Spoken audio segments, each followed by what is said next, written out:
welcome to Doors and Corners, a sci-fi and fantasy film commentary podcast. I'm Brian. And I'm Zach. And every Friday we sit down and watch a science fiction or fantasy film and give our 2 cents on its quality, production, story, and trivia. We watch the film together, but without sounds or visuals provided to avoid copyright issues.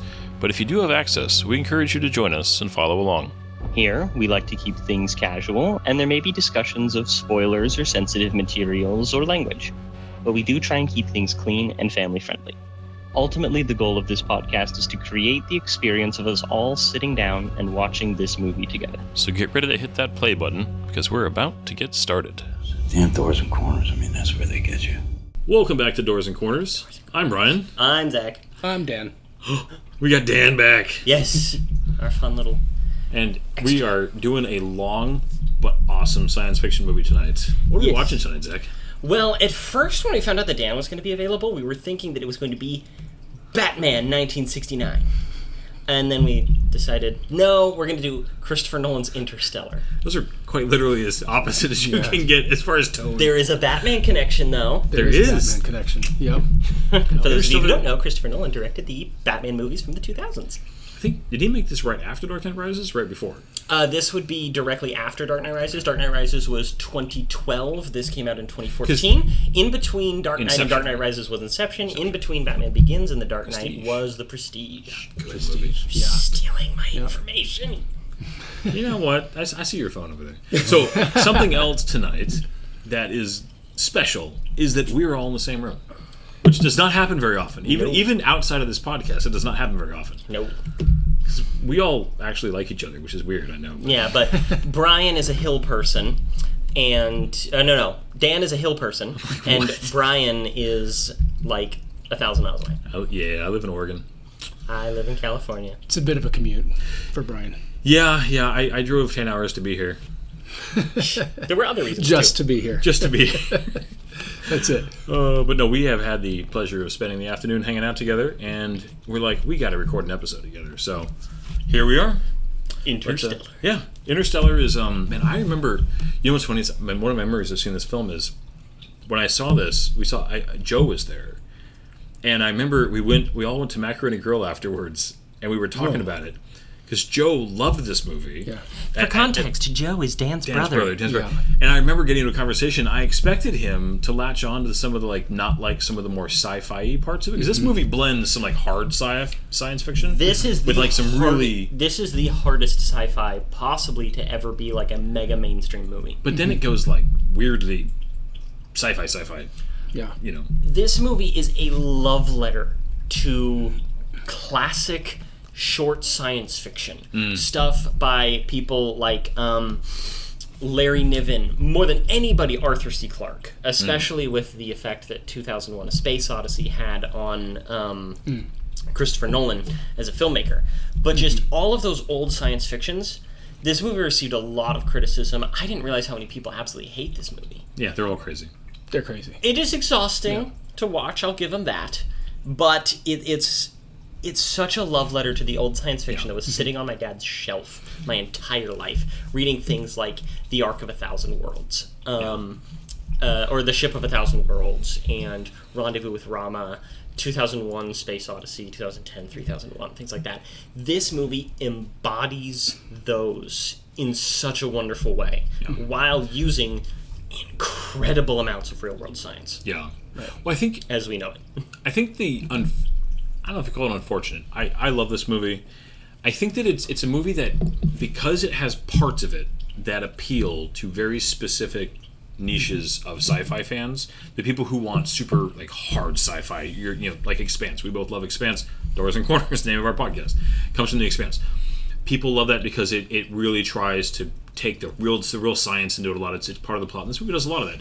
Then there's also the more fantastical, the whole time travel and, dimensions and, paradoxes, possibly. And people who like that, but a lot of people who like the hard sci-fi really get turned off by that stuff. And so, but this movie appeals to both of them. And then there's also just the intense emotional beats that Christopher Nolan really enjoys.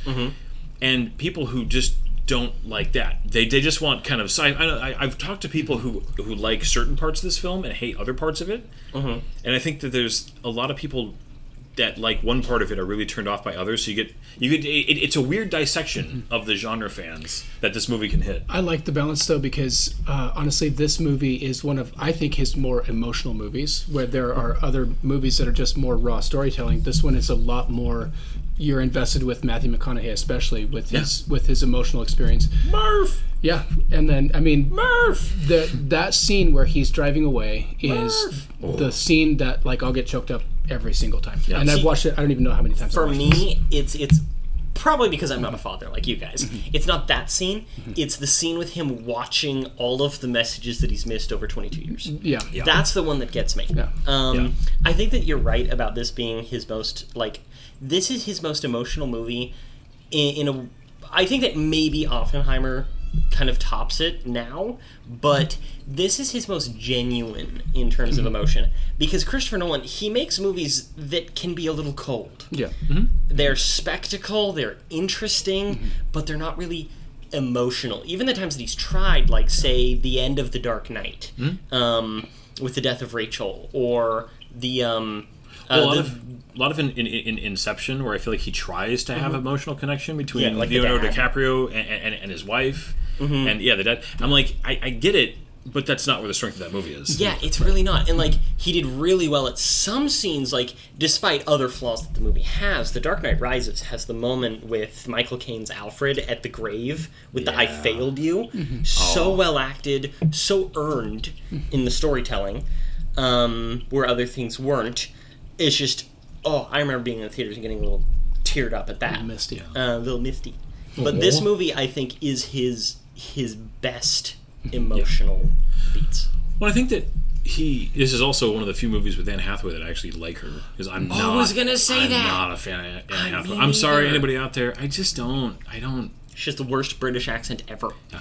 But I feel like she works in this film. I did not like her in Dark Knight Rises. No, wrong choice. Yeah, but she has, and there's some really good interaction. I liked her in Princess Diaries. And Enchanted. No, it was Princess Diaries. Yeah, that's right. Enchanted was Amy Adams. Right? Yeah, that's right. I'm thinking princess movies. Idina Menzel. And Cyclops. Yeah. Cyclops. James Marsden. She's Cyclops. But no, this movie has so much heart. Also, too, this is, I have to, this is a whole big conversation. There's jokes about Hans Zimmer falling asleep on his organ. I think it's the honest trailer of this movie. Was the first to give credit. The first joke about that was just when Hans Zimmer fell asleep on his organ. But I love the soundtrack to this movie. I do too, because I think the tone of this movie fits the direction that Hans Zimmer's musical scoring style was going. It hasn't always worked since then, and we've talked about this a lot. I think this movie works. I think this is his last great score as of right now. He's incredibly talented, but I think that his method of scoring movies being very kind of lacking specific theme, more around the actual sound that is being produced instead of an actual theme or musical cue or medley, is not what I like. I didn't really care for the musical choices that they made in Dune, partially to the director, mind you, who just likes quiet moments.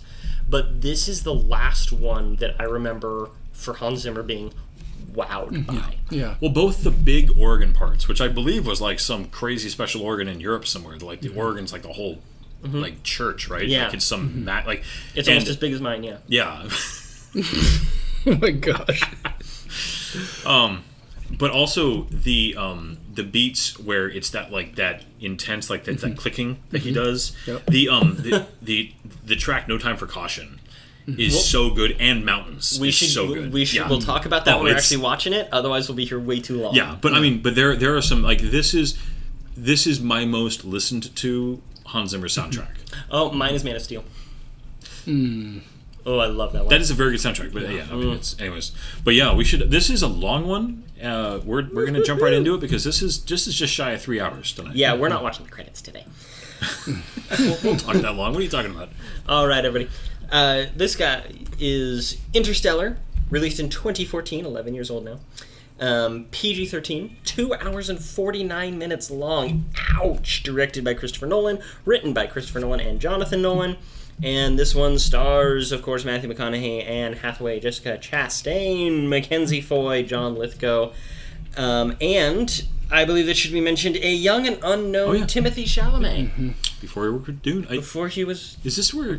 Oh, I also forgot people like Michael Caine and Casey Affleck. Casey Affleck. The poor forgotten son. He is a fantastic actor. So good. I prefer and his Casey. well, Topher Grace. That was the other one. Topher Grace. That's right. Yeah, I really like Ben Affleck, but Casey Affleck is just a phenomenal actor, and he is truly, as an actor, he is better. Yeah, sure. And I've heard Ben say that many times too in interviews, so I don't think that's controversial. No. Yeah, but he got the looks, you know. He's a good director. Yeah, He's a that's very true. good director. Oh, if only we could have seen his Batman. Too bad that it probably would have led him to suicide. That's how he describes it. Okay? But yeah, this is a stacked cast. Yeah, Oh, yeah. it is. Yeah, This was also, I feel like this was kind of, Matthew McConaughey was going through his peak. Jessica Chastain was kind of having a surge, because this was like Zero Dark 30 was this right. era. And it was like, there was another one where she was playing like it was like Molly's she Game, had maybe? made a couple big movies around this time too. And Michael Caine, of course, was just Was this It Chapter 2? No, that was like 8 years later. Never mind. yeah. I remember the marketing for this movie too being really effective, because the first teaser was just like actual like NASA like launch recordings over. It was very much just a mood teaser. It had no footage, but it just made you like, okay, Christopher Nolan, and it's space. I'm in. Yeah, Like, right. You don't need to say anything else. You don't need to give me any more information. Just tell me when to buy a ticket, and I'll be there. Yep. Like that was we were at that point too. And I still love Christopher Nolan, but like this was also like we were right off Dark Knight trilogy, Inception. It was just there was Yep. it was a good time. Very.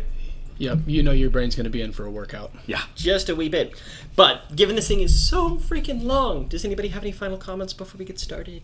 I'm just glad Dan's here. I'm just glad to answer. Oh, you guys. And that you exist in person. I know. Being able to be together is hopefully we don't bleed over each other too much, but it is a good time to have us actually get to see each other at the same time. Are we ready to get started? Yeah, we're gonna hit that play button in 3, 2, 1, go, and we'll actually be synced up tonight. We're watching one screen. Right? This was Paramount? This was... I totally forgot that. Well, because he did Warner Brothers almost exclusively for Right. until he jumped ship with Oppenheimer. I'm not sure if it was Paramount at the time of release, but it is on Paramount Plus, so maybe they bought the rights to it or something? Oh, it is still Warner Brothers. Yeah. So like maybe the streaming rights or the distribution somehow. Yeah, production and Maybe. distribution. I mean that whole side of Hollywood is just weird. Oh, I hate it so much. Yeah. Just listening to some of these things about was this made by this production company, and then the film rights went to this one even after it was made, and then distribution rights went to this one, and then in this country it was actually this person who distributed it. I'm like, boy. I didn't understand. Well, this was also I forgot too. This was the for like a hot minute there. Legendary was like really trying to make a name for themselves as a big publishing house, or a big production house. I mean, Yeah. And of course, Syncope. And that's Well, well, Nolan's, that's right? Nolan's company. Yep. Right? Yeah. Okay, Here we go. Yeah, we have the Dust, which everything is just freaking dusty. Just immediately credits. I mean, like I can just if you're not sure, here's the movie. He's already giving you hints because the dust is traveling over toward the books, which means that there's a gravity thing going on. Well, there's also this, okay? These interviews are all... He got the rights from Ken Burns' Dust Bowl. These are all real people, except for that first one. Except for her. Yeah. That's... Spoilers for anybody not seen this. That's Old Murph. Yeah. Then we jump immediately to the test pilot. I do like that right away they do establish the idea that no, he's not. They're not just going to talk about it.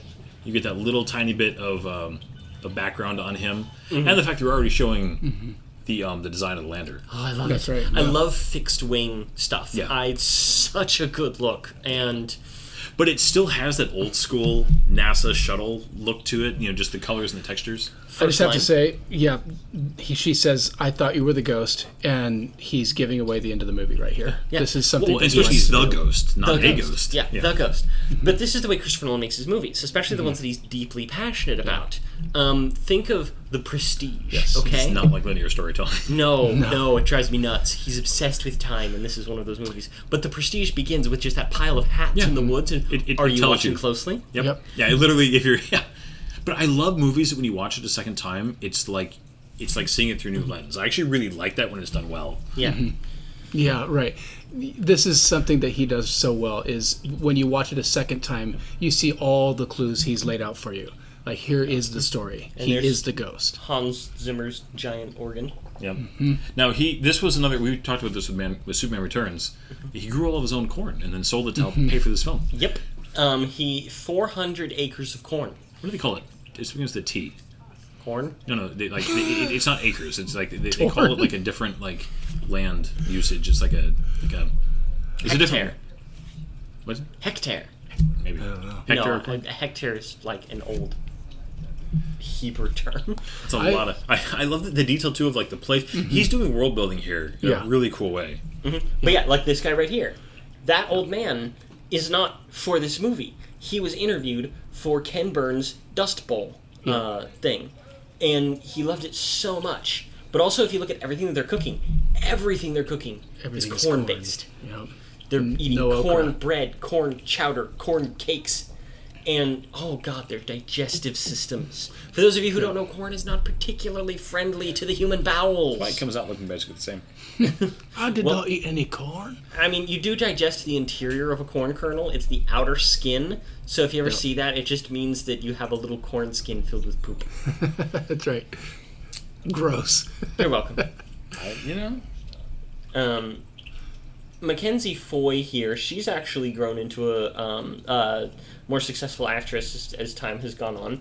You can even just tell from this age that she has kind of a striking look to her, and that continues as she grows. But that's also why she was hired when she was a little girl for the Twilight movies.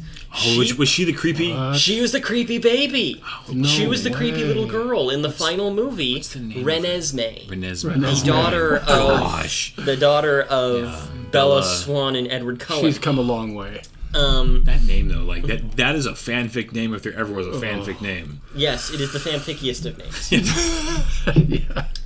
And John Lithgow is another one though. An understated but really powerful performance. And he's one of those where he's still thought of, I think, primarily as a comedian, but he's such a fantastic dramatic actor also. did you ever watch the show Dexter? I know. I wasn't the biggest fan of it, but in the third season, he plays the villain, and he is terrifying. He is a serial killer. He is a nice little family man who murders people in just horrific ways, and he is terrifying. And so when his recent casting was announced, I was dubious at first thought, and then I thought about it and went, oh my goodness. For those of you who don't know time of recording, he is going to be portraying the character of Albus Dumbledore in the Harry Potter TV series. And he is perfect. Paul Atreides. He has that gentleness Yeah. Oh, to him, while he can also be terrifying. Well, I saw the photo of him in like the full makeup and. I haven't seen that yet. Oh I'll yeah, have to look he that looks up. good. He genuinely looks good. But yeah, here, the son, who later grows into Casey Affleck, is played by a young and unknown Timothy Chalamet. Now a household name, due to things like Dune and some other, what I consider unfortunate acting choices.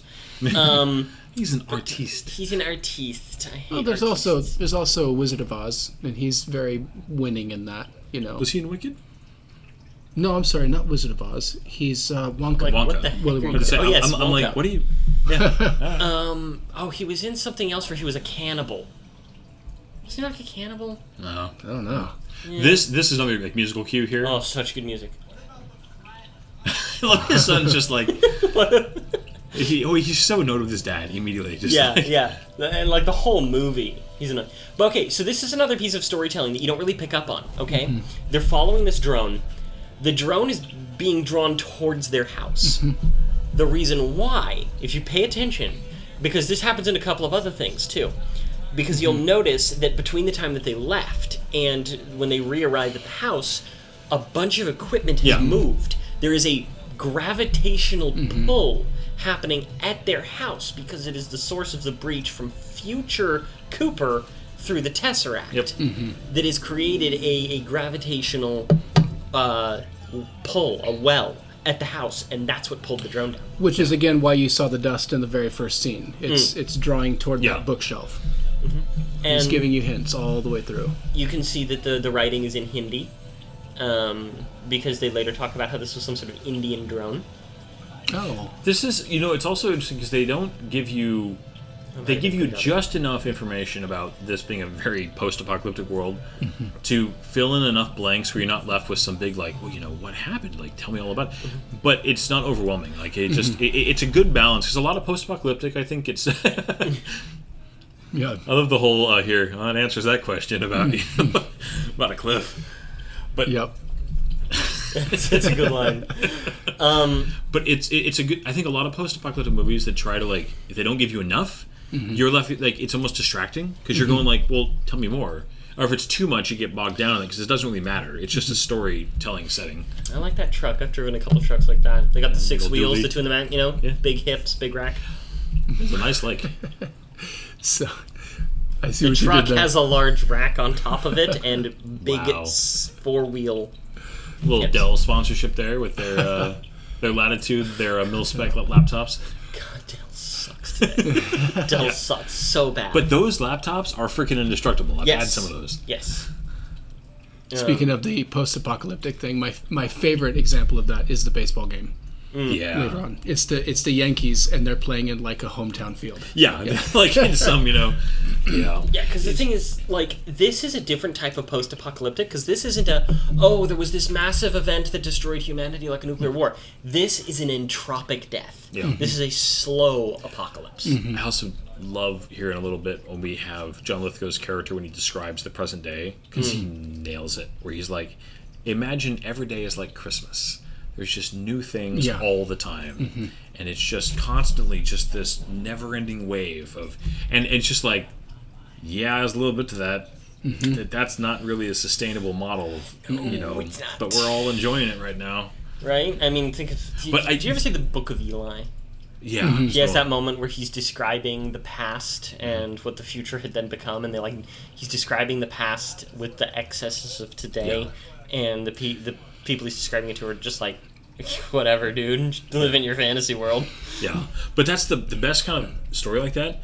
You need to be left going like, I could see how he could get there. Like, that's the most effective type of post-apocalyptic where you're like, I could see a connection where that's a possible route we would go. Yeah. This whole sequence though here, Oh yeah, just the little bit of like, oh, you mean like when Apollo didn't happen, and just it's a good little scene. Also, to this set decoration, there's always dust just everywhere. Yes. The old school TV strapped to the. I absolutely had one of those at school. Okay, does this chick look like a Who? She looks like somebody I've seen in film. She looks like a Who down in Whoville. Like, you think she was in the Jim Carrey one? No, she has huge eyes, a small chin, a small nose. She just... I would hire that woman to play a fairy or a hobbit because she looks like a kitten. This guy, I've seen this guy in a lot of things. He's popped up. I love the idea here that I still pay my taxes, there are no armies, but it's not said like somehow the world found peace. It was just that, no, everybody's so poor and destitute that nobody has the ability or energy to fight or conquer anymore. And that's a depressing thing to think about. Like, for the world to get to the point where that is overcome, where like world peace happens, because there's just nothing left to even fight over. Right. Yeah. Like, there's nothing worth conquering. Maybe there's not enough people to have to fight over the property. Okay, I remember now. All right, so this black guy, the school principal, he voiced a character in the TV show Star Wars Rebels that a whole bunch of people wanted to see translated into some of the live action shows. His character's name is Agent Callus. He was the bad guy of the first season who becomes an ally. Agent Callus is this big, tall, red-headed white guy. And so many other people were like, oh, take the voice actor and turn them into this. And just like, not that guy. Yeah. Oh, yeah. But this made me sad, because it also just the idea that what you've lost as a society is the ability to even believe that we ever could have done anything amazing. Like I go to space. Yeah. It also sets up a theme as it goes here of world escape. It's a big part of the theme of this movie. It's about world escape, and this is the first example of people escaping the world. And it's also because the world itself in this one is that they're discouraging the idea of escape, because if people were to escape, then there would be no more society in which there are farmers to build and to create food. They need to discourage escape, but he is the personification of exploration and escapism. But he's stuck farming. Yeah. But he's but stuck this farming. Yeah. this writing here, I have to I love the loop they do of you go from you don't believe living on the moon, oh no, we think useless machines, and then that tie to the one of those useless machines was the MRI, which ties back to it's a really good piece of writing that goes from world building to personal seamlessly. Yeah, and I love that type of thing because on a personal level, my grandfather worked on the Saturn V that was on the moon mission and stuff like that, and so I love he's that. like science royalty in a way, He just drew blueprints, which are now incomplete. People are like, crap, how'd they build this thing? Yeah. Yeah. I also love that NASA ends up being like a secret organization. Yeah. Yeah, they're like a secret society now. Yeah. You got suspended. She's like, what are you... She's actually upset. I love the fact that she's upset. I want to go to school. Oh yeah, but this is what I was talking about with them talking about the combine harvesters going crazy, how they're all around the house. It's another hint that things are being pulled towards the house due to, we don't know this yet, but later, it's gravity. Yeah. And they mentioned the compasses being off at this pretty soon here. Yeah. It's just something strange in the neighborhood. Who are you going to call? NASA, apparently. NASA, apparently. Yeah. I also, one of the things I like, that all the tech is a really good hybrid of it's all old tech, but it still has stuff strapped to it that makes it And they're automated. Well, the tractors here are automated, and on his truck, he's got the thing strapped to it that goes into the fuel tank. So there's some kind of they're not running off petrol anymore, but they obviously don't have the resources to build shiny new versions of this stuff. So it's all retrofitted, old stuff. It reminds me of Logan. A little How bit. they had all the automated trucks and things like that, which they actually did try an experiment of that in the Michigan area, and it failed miserably. So far, but the aesthetic reminds me a lot of Logan, and I wonder if there was any little bits of crossover there, Maybe. cross inspiration, cross pollination. That's what I said. That would make sense. Yeah, it always bugs me how not bugs me, but it's weird how large this girl's eyes are.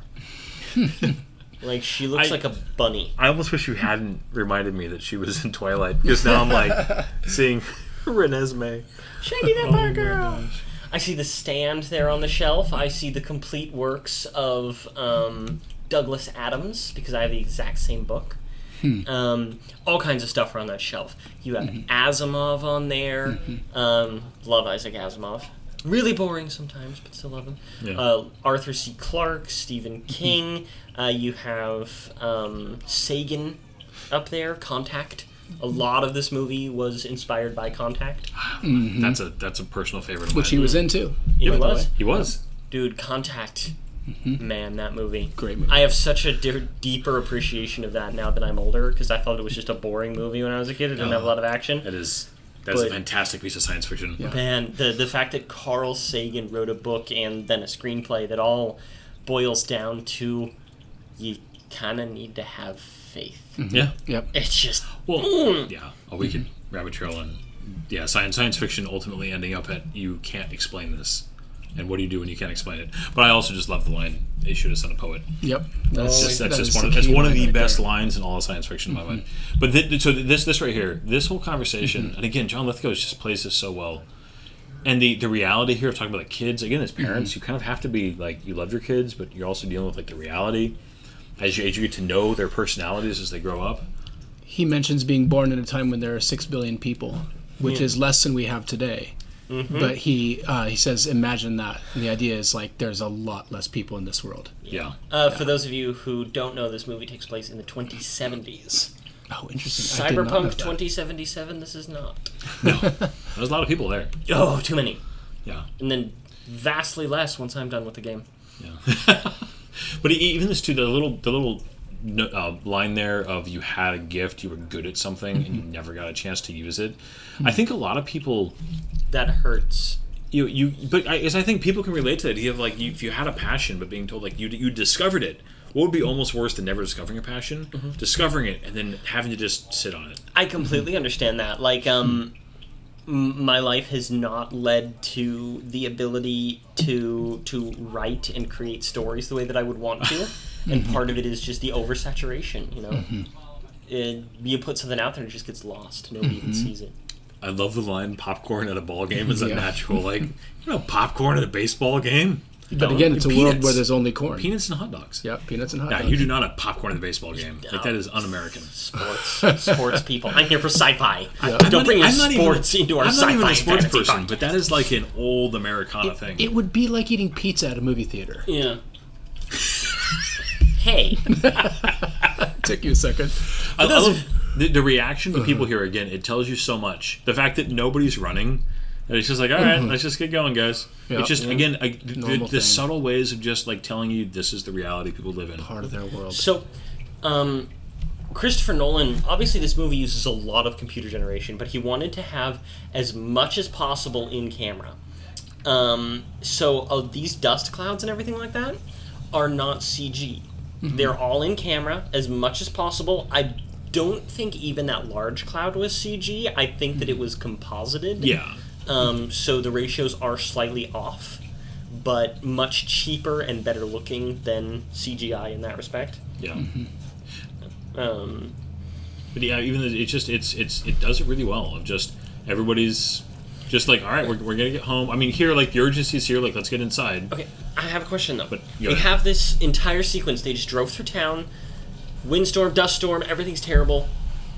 Do they actually need this to be as long as it is? This is a 2 hours and 49-minute long movie. Did it need to be that long? No, I mean, I think, it didn't need to be. But I'm also, you're talking to somebody who doesn't mind long sections of just showing something, like letting it breathe a little bit. You could take a lot of films and trim them down, and there's a balance. You can definitely overindulge stuff. Like I would argue Denis Villeneuve almost overdoes it sometimes. Look at But I this. love that. Oh yes, it's great. I love the time spent. But I don't. I think you're right, but I also don't mind it. Yeah, but this scene right here of like you're seeing the gaps, and the gaps are very much unnatural. Yeah. It means something is going on, and they get it. Well, this reminds me a little bit of the Carl Sagan stuff you guys were talking about before, because he's a scientist and he's saying you need to look at evidence, and she's going, I'm seeing ghosts, and he said this earlier, I believe. He said you need to record evidence, and here she is looking at the evidence of a ghost, and so that's it's pushing the science a little bit beyond itself. Yeah. But I appreciate that he's the kind of guy here when he's shown this, when he sees this, and it's like he doesn't stay in denial. Like the next scene is him going like, I figured it out. Yeah. Like he sat there and because I think there's This is the next morning, I think. This Yeah. this scene. So Yeah. he's been sitting there all night. like we're working on it, Yeah. and but even here, because things like how long it takes her to walk around the corner and kind of walk up. Yeah, it is a little. It makes the movie longer when you add up all this stuff. But the tone of this film is not in a hurry. No, agreed. Yeah. Until it does have a sense of urgency. But I think that's what makes it so impactful when those intense moments happen later. Because the movie has set this nice pace. And so when Nolan cranks it later, it's that much more impactful. When you're finished praying to it. Well, and the guy who's kind of the more, like, open to just whatever Yeah. is like, he's the one who's kind of like mocking it in a way. Yep. It's funny. Yeah. But yeah, like the long take, I get it, and that it does have a place in it. I guess that I'm thinking of things like Dune Part 2, which take its time in some areas where I'm just like, there's so many details that you can add into this movie Yeah. from the book Yeah, that that's you're choosing to spend just kind of staring at floating Harkonnen. that specifically. I know I talked about this back when we recorded that. That movie, it bothered me because it was all beautiful and it was great. But specifically, you're adapting a novel and you're leaving stuff in the novel that's important to this world. Yeah. And you're choosing to do this instead, and that's annoying. But in this one, it's an original story. It hits me way different than an adaptation. Yeah. Yep. They have the room to do it. Yeah, and he's discovered something, and we're not really sure what it is yet.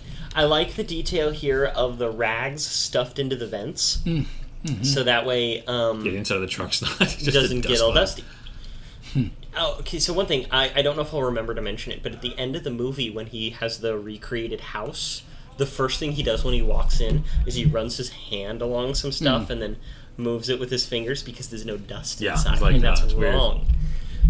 For others who aren't sure of this, of the background of this plot, is that Earth is being destroyed very, very slowly by a blight that has killed the majority of animal life and almost all food-producing plant life. And the world is subsisting primarily on corn and okra and other small things. And okra's dying. Wouldn't you, in this actual scenario, wouldn't science immediately turn to cloning and genetic, like, farming? You would think, but that Some kind of soy? As well, that should, if it attacks soy, you're effed. So that's kind of the thing, is that an evolving fungal blight, they don't even necessarily say it's fungal. My assumption is that it's fungal. It's just that there's nothing you can do about it. If it gets to the wrong strain, you're done. Yeah. And it'll evolve. It's nasty. Also, cloning is not... Even today, it's not what we think it is or what it's portrayed as. If the human... So here's the thing, is like human beings, when like we're up against a wall, we will push technology hard and fast. We've demonstrated it multiple times throughout history, when like mostly in wars, unfortunately, or when we're really competitive, like the Soviet Union. And so I feel like if it was like one of those things, you would have, like, the resources would have gone into like, nope, figure this out. It seems like they're depicting a little bit of that with NASA here later on, though, because they go down into the belly of NASA and there's genetic work, it looks like. Yeah, being there is still, but it's like secret. Yeah. And it doesn't seem like it's successful. Yeah. Did you know that this is not an original creation of Christopher Jonathan Nolan? This was a script that was going around for a little while. It was actually Steven Spielberg. I love this. Oh, no way. This is good. Yeah. It's just... I was kind of wondering what was happening here. The first time I watched it, I'm like, what's good? Is this aliens? Don't be afraid. And it's NORAD. Don't be afraid. So, Cheyenne Mountain. Yeah, they found the Stargate. Yeah, they found They the should be Stargate. using that to go farm. Exactly, exactly. It's probably those beetles from season 10. Tars. Tars. What do you think of these robots? Because I like them a lot. Oh, no, I love them. In fact, I think that their design is excellent. They're designed to have been, like, battle and exploration robots. And I love that he knows, like, this is, this robot. You think you're still a Marine, pal? Just again, the Matthew McConaughey's, he's grunts like you mowing my grass.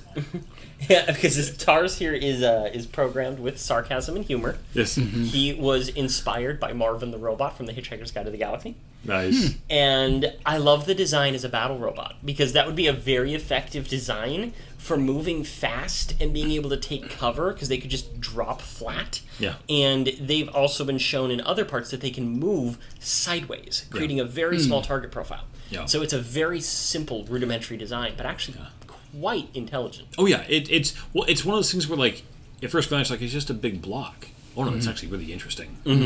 Yeah, it's a rectangle with attitude. Yeah.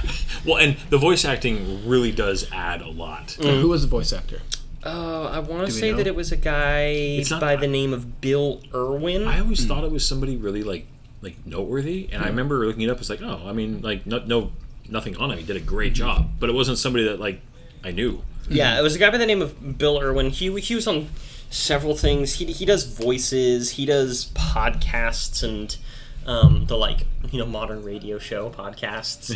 I knew him because he was on a couple of episodes of Star Trek Discovery, which unfortunately he played a character that I absolutely despise with the very core of my being, because it ruined the most interesting plot line in the entire thing. Do you remember Sukhal? He was the Kelpian who had a temper tantrum. Yes. Yeah. Caused the burn. Yep. Okay. So William that guy. Devine. I forgot he was in this. Devane. He's played a couple presidents. Couple. Yeah, he's always playing somebody He's like in that. 24. Yeah. Well, he's a good, like, he plays a politician that you want to like, or an administrator you want to like. I don't think so. I think he plays kind of a stuffy bitch. Most of his roles, he's usually like a good guy. Yeah. And then this guy here, this was the first time I ever saw him with normal facial hair. This guy was actually one of my first choices for playing the character of Doctor Strange. He has the perfect Doctor Strange face. He's a good actor. I mean, he's become famous these days because he was in Yellowstone. Oh, But- is he? I remember yeah. from Hunger Games. The was first good Hunger in Games, that. he was the game maker with the Yeah. weird swirly Oh, yeah. facial hair. I mean, he's a great actor, but like in modern day, that's what most people think of because that show is a big deal. But he's a good actor. Neo westerns. I know. I know you don't care, They're but weird. a lot of people do. Wes Bentley. Yep. Wes Bentley. Wes Bentley. He also was. Wasn't he in Scott Pilgrim? Scott. Wasn't Was he in Scott Pilgrim? Oh my gosh, was he in Scott Pilgrim? Tell me, almighty internet, was he in Scott Pilgrim? I could be wrong. Here's where we find out we're in NASA. I do. You are wrong. Okay. Now, so the idea that gravity is like an equation to be solved as a plot device Yeah. is interesting. I mean, As far as like you can just Is come it up, you wrong? come up with a formula that you can like compensate for it somehow, or like you can. I mean, I feel like they're basically doing like inertial dampening here. yeah. Well, the entire but idea they're not behind calling it that. Well, the entire idea behind inertial dampening is that gravity, if we could properly understand the way that gravity works and its effect on matter, why it happens, and you're able to calculate for it, you are then able to determine the energy and wavelength. This is a very simplified version of it. The energy and wavelength needed to counter it in Yeah. order to make it inert. Yeah. So I mean, it would work for inertial dampening. It would work for near faster than light travel. Well, And 'cause it if- could 'cause if you could- potentially even work for the creation of an Alcubierre warp bubble. Because if you could take a rocket and make its relative mass or weight nothing, Yeah. then getting into orbit would be a piece of cake. Yeah, I would love to make my relative mass nothing right now. The last people to starve will be the first to suffocate. It's the most depressing line in almost any movie. Right. For those of you who have ever almost starved or almost suffocated, they're both like the worst ways to go. Michael Caine.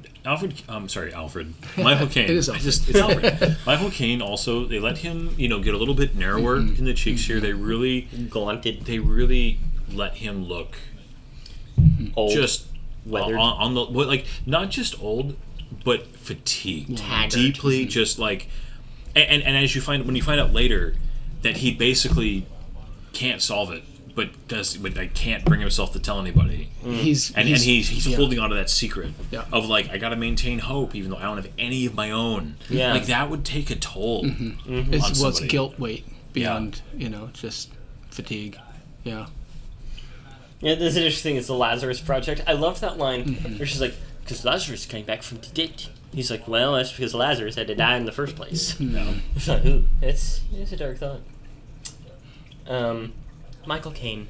If you say it in his accent, it sounds like you're just saying my cocaine. Michael Caine. He's one of those, like, again, it's so like cliche to call him an amazing actor, but he is an amazing actor. I really actually didn't like his portrayal of Alfred at first in the Batman movies. Really? He doesn't look like Alfred. No. Alfred, like, I've always been upset at the live action Alfreds because none of them look like Alfred. Alfred is a tall, pointy British man with a mustache and a very mild comb over.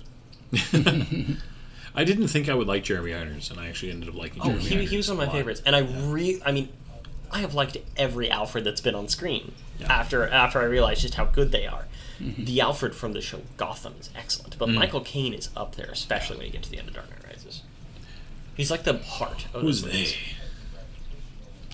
I love that. Yep. So we're setting up our theme again. We're coming back to the idea that this they is us. But, well, we don't know that yet. Yep. Yeah.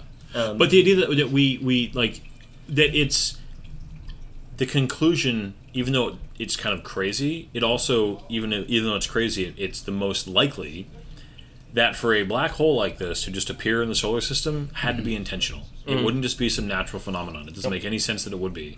And that I like that this is a movie where, again, scientists are willing to look at something and be like, this doesn't make any sense, this shouldn't, but this is what has to be, and so I'm gonna adapt and go with it. When you eliminate the impossible, whatever is left, however improbable, must be the truth. You can quote that to either Sir Arthur Conan Doyle or Mr. Spock. Mr. Spock, an ancestor of mine surmised. So, funny thing about this wormhole. It's a direct reference to two things, technically. The first is that this is in the original novel of 2001: A Space Odyssey. It's where the monolith was stuck in orbit of Saturn. They had to move it to Jupiter for budgetary reasons in the movie, which I don't understand why that would be the case, but that's what they said. They don't show you Dr. Man's photo. They don't show you Dr. Man. That's a secret. He's a secret. That's why I didn't list him on the credits either. But as a reference to 2001: Space Odyssey, in a movie that Christopher Nolan had produced 2 years before this, it's also the wormhole exit point for Superman's pod in Man of Steel. Really? Yes. And they use almost an exact same image later in the movie as when the Kryptonian pod comes out of the wormhole. Okay. Look at this guy's face. Oh, yeah. He'd be a great Doctor Strange. Yeah. And he does serious and creepy really well. Yes. Where in this? I mean, I guess that the population's low. Mm-hmm. The one thing is, it's hard to hide a rocket launch. It's kind of visible from a long ways away. So I wonder if people just oh, that's interesting. I don't care. I'm just too worried about trying to grow food. That is that, but you also have to consider that they might choose a very specific time in which to launch. That was one of the things that they took into account. The idea that, we can't launch a rocket in bad weather comes entirely out of insurance purposes. We can launch ICBMs in a blizzard, and they will get into space. We can launch them from underwater. So Exactly. So launching a rocket in any type of weather will work 99% of the time. It's that 1%. So if they want to keep it hidden, launch it in a frickin' rainstorm. It's not going to matter. The whole thing about, we have to scrub a launch due to bad weather comes entirely down to people being scared of even the 0.5% chance that something will go wrong. It's money. It's plan B. Yeah. So what's interesting? Okay, so this is. I knew this is my brain was going to trigger. So they infer here though that cloning and genetic growing is totally just doable here. Mm-hmm. So why wouldn't you just grow cows? Because they have access to human seeds, where the blight killed the others. All right. Well then, cloning requires do some light cannibalism. Then. The me burger from Hail Mary. Did you? I'll tell you later. It's a really funny little story. I'm kidding a little bit, by the way. But it's just cloning requires a viable specimen of something very, very, very, very similar, if not exact. You'd find a random cow still alive in Mongolia or something. I don't know. It would be worshipped by in Jurassic the Park. They use frogs. Find a fish somewhere. Yeah. Jurassic Park is not a valid area. Found some amber. There's a mosquito. It sucked some blood from it. We're talking we sci-fi need to here. find a cow stuck in amber. Oh no! Go find there's the woolly mammoth in the Arctic that they found. Did you know they're actually working on cloning one of those in the stomach of an that's elephant? what I mean. We need some mammoth steaks. It's actively being done. We are Jurassic Parking. Yeah. I mean, Weird Al sung about it already, so it's got to be true. Woolly mammoth steaks. I bet that'd be really good. Probably. A little gamey. So this is one of the parts that gets to me because one of the big reasons is because this girl reminds me of my Arya. And so she would, wouldn't the she? concept of especially leaving, since Arya's face changed. Yeah, well, leaving right. especially knowing that you kind of have to lie a little bit. Mm-hmm. How old is Arya? Time of recording? Yeah, ask me. 8. 8. Trying to make promises that you have no power to really hold to, but you can't leave them without any hope. Right. Well, he says it later. The part of his protectiveness over her is to not tell her that the world is ending. Yeah. So you just have to skip that. Even when Michael Caine is talking and they're walking around, they're and then you can tell when Jessica Chastain walks up with, not Anne Hathaway's character walks up with Murph, they kind of quiet down, you don't talk about this around little kids. Mm-hmm. Even though Murph is obviously shown to be a very intelligent and capable young woman. Back to the theme of world They escape still have beer, here. though. They do still have beer. Were you You got to have your necessities. They got hops. Yeah. Oh, yeah. They Corn whiskey. The tagline for this movie was one of my favorites of all time, which was that mankind was born on Earth. Mm-hmm. It was not meant to die here. That is a good line. It was a great line. I want that on a book. like a book cover that's like the subtitle or something like that. Nice. I love good taglines. Rubik's Cube. Plushy Rubik's Cube really confused me. No, this really would. I mean, just.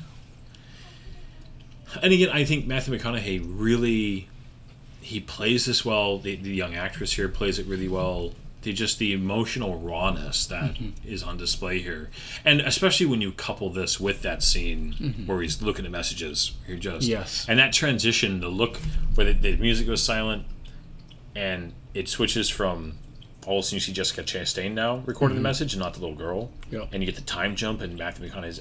It's I mean, despite all the really funny memes about that scene, the actual scene itself is very. Oh, yeah, I forgot that they memed that one. They memed that one a lot. Yeah. Yeah. See, Yeah, she it's looks just just like Arya to me, and so like this scene is tough for me. Have you seen Arya recently, Brandon? Yeah, I saw her. When did I? You were here a couple of months ago. Yeah, it wasn't that long ago. Okay. Yeah, Because, that's like- right. We came up and went to church with you guys. So. I remember seeing her about a year ago, and it was really strange because I hadn't seen her probably like a year and a half, and her face had just completely changed from when she was like little girl face to like young woman face. Even at just 8 years old, it seemed to happen a little bit earlier in her, and I'm like, why does she look like that? No, I remember she was born. Stop it. What? Stay. And then, man, again, the full circles of this, where when you have that, Yeah. where you're yelling and. Yeah. So he doesn't know yet. Are we allowed to talk about? I mean, what's I happening? assume people. I've been. We've mentioned it like 20,000 times Yeah. already. Because it's again very interesting that he's speaking to himself in using the binary. Yeah. Although I do have to say that using Morse code to do like really high-end mathematical calculations would be a challenge. Oh yeah. I'd be like, oh man, I can't even. Like, how would you? That is the one criticism of this movie that I'll be like, all right, I'll give you that one, because the idea of like onto a watch hand, we're gonna like give you like quantum physics, Right. is, like, He would have to I be get it. almost as smart as Chris Nolan. I actually had this watch at one point. This was this is a little tiny. I'm kind of a gearhead, and Hamilton, which is a really famous American watch company, made a version of their khaki series of watches. And they called it the Murph, and you could buy it. Oh no way! And I The actually Murph. had, I ended up selling it because I go through gear. But it's a great little watch. It's a very kind of classic, simple design. But yeah, that's a Hamilton watch. It was promoted heavily when this movie came out. But just the because Arya's, she's kind of the really quiet, intelligent one versus Eden's the very spunky, emotional one, right?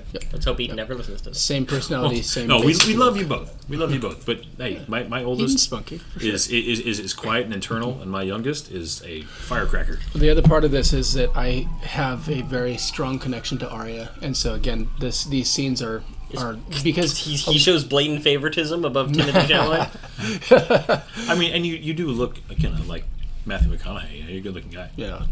He So doesn't look good anything like Matthew McConaughey. See, there you go. We've got our Yeah, that, exclamation like, point in a that sense hit. from that book. It went fine. So I love these scenes right here because you have the launch superimposed over the truck. And one of the things they mentioned later on is, I think it's the third law of thermodynamics, where something has to be left behind to move forward. Mm-hmm. And so he's leaving the family behind. And Later again- on, you're going to see him launching and leaving the world behind. Even here, too, Timothy Chalamet. Sorry, Yeah. This is his last scene, really. Yeah. And for the tiny bit he got, he's acting really well. Just like this, and the music hits here. I also love the tiny little bit where he tells Michael Caine's character, like, please make sure you get my truck back to my son, because like he knows this is a very valuable piece of equipment in this world. But like, check in there under the blanket. Got to make sure the girl's not there. Yeah. Oh, man. And like now she wants Yeah. to say goodbye, and it's too late. I think he does get another scene, Timothy Chalamet. Yeah, I later think he has a with the video. Yeah, but it was just. Yeah. Which Here we go. yeah. We got the I launch remember counting. in theaters too. This was so loud, but it was so loud. But it was very effective. And I kind of like that they cut straight to the launch. We don't have any don't need extra it. fluff. Yeah. Well, this is where you Just don't like Christopher Nolan need in all. Interstellar. It's not just about cutting it's actually important that these two scenes are layered over each other because they're both launching points. They're both scenes about leaving something behind in order to get to the next thing. Yeah, it's the price of progress. I also really like, well, that right there, that image is taken straight from the cameras from the old Apollo launches. I love that. Scene was used in the credits to Enterprise. Nice. Oh yeah, that's right. I love how the robot is just their center console. Yeah. That's right. You gave him a humor setting. You dial that back to a giant sarcastic robot. Yeah. I love it. The little cute light, which I think they use it a couple times. They do. No, Yeah. whenever it makes a joke, that little light the comes little- on.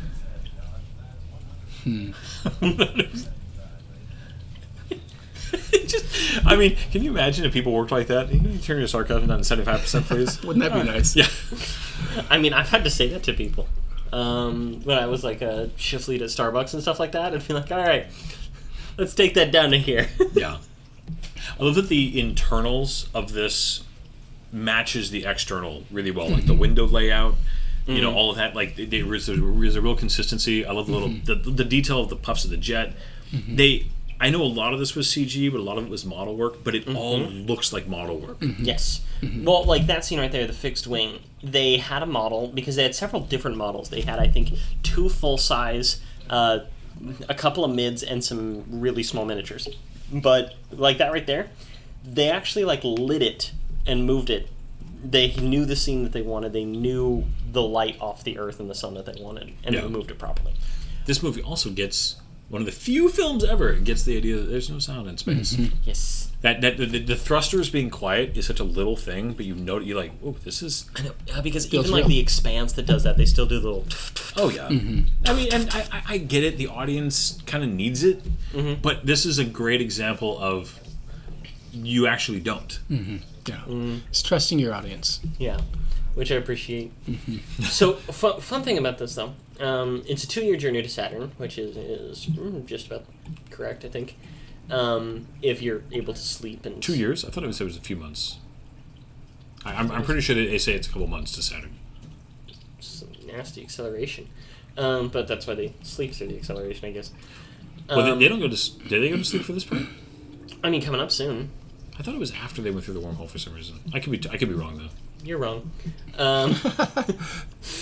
No, it would take an inordinately long time to get from Earth to Saturn. Yeah, I'm just standing. That's going to be the longest part of their voyage. By the way, just because of the storyline of time playing a huge role in this, I believe that this ship is designed like a clock for a reason. Yeah. It's shaped like a clock. I love this ship. But I was going to mention the internals of the ship here.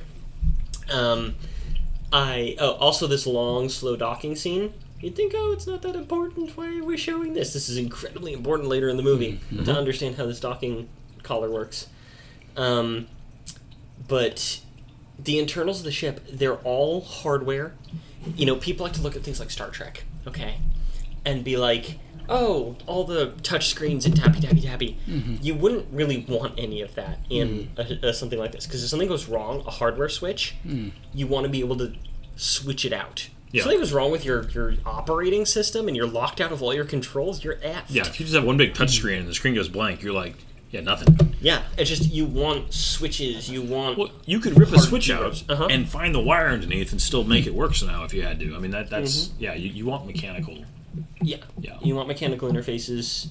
Nice, cool tech is interesting, but you want hard mechanics in an area like this. I also just, environment like I this. always appreciate anytime you put people on a ship for a long time, either thrust gravity or spin gravity, one of the two, because the complications of keeping human beings healthy in zero-G for long periods of time is not worth the effort it would take. It's actually really, really bad for people, and Our bodies were designed for gravity. and they've found out that there are some long-term health effects to staying in zero-G too much. The effects it has on your bowels. Yeah. And one of the really interesting things that I like about kind of the history of spaceflight is that when they finally were like under the political pressure to figure out a way to incorporate women in space, because one of the things is that certain biological processes they have are not going to be solvable in space. Once they went, fine, we'll figure it out, because they don't want to do anything new. Once they figured it out, it actually ended up solving so many problems for going to the bathroom in space. Nice. They made everything better for everybody. Nice. It apparently made life in space way easier and smelling much nicer. I believe it. Apparently it smells really bad in like the International Space Station. There's nothing you can do about it. Oh yeah. You can't open a window. Nope. That's true. There's only so many chemicals you put in the air. Yep. There's TARS and was it Lars? Or I know there's one named Kip. Kip. Because Kip for is Thorne. named after Dr. Kip Thorne, Yeah. who 2 years after the advisor, so much of an advisor that he actually got into an argument that stalled pre-production for 2 weeks with Christopher Nolan because they were like integral. Dr. Thorne's entire thing was that nothing in this movie could contradict known science or the most likely theoretical science, which is why they don't have any faster than light space travel in here. They really wanted an FTL drive. They poke a pencil through the paper. That's faster than light. That is a theoretical Einstein-Rosen bridge, which isn't faster than light. It's a subversion of matter. Because they wanted to do stuff like an Alcubierre warp bubble, right? Which just earlier today, time of recording, the three of us went and watched Fantastic Four First Steps in theaters. Just came out today, time of recording. And they actually have a really cool depiction of an Alcubierre warp bubble in that. The idea of contracting matter in front of a spacecraft and expanding matter behind it in order to slip between the physical layers of matter, essentially, and achieve faster than light without compromising relativity. You're right. I misremembered this. Shut up. But given that is such a unproven theory, could work, but we have no idea how it would work. I think that's also how the Halo ships, the UNSC, do faster than light. It is, because it is the most probable... No, they go into slip space. No, but they call it an Akira something drive. Oh, okay, maybe. Anyways, but it's... Sorry, Dan, you're late. I was remembering the Dylan Thomas poem here. A poem that No dark is right. creates such a reverie around survival. Yeah. And this is a huge theme in the movie, survival. Just, do we survive by staying here? Do we survive by leaving?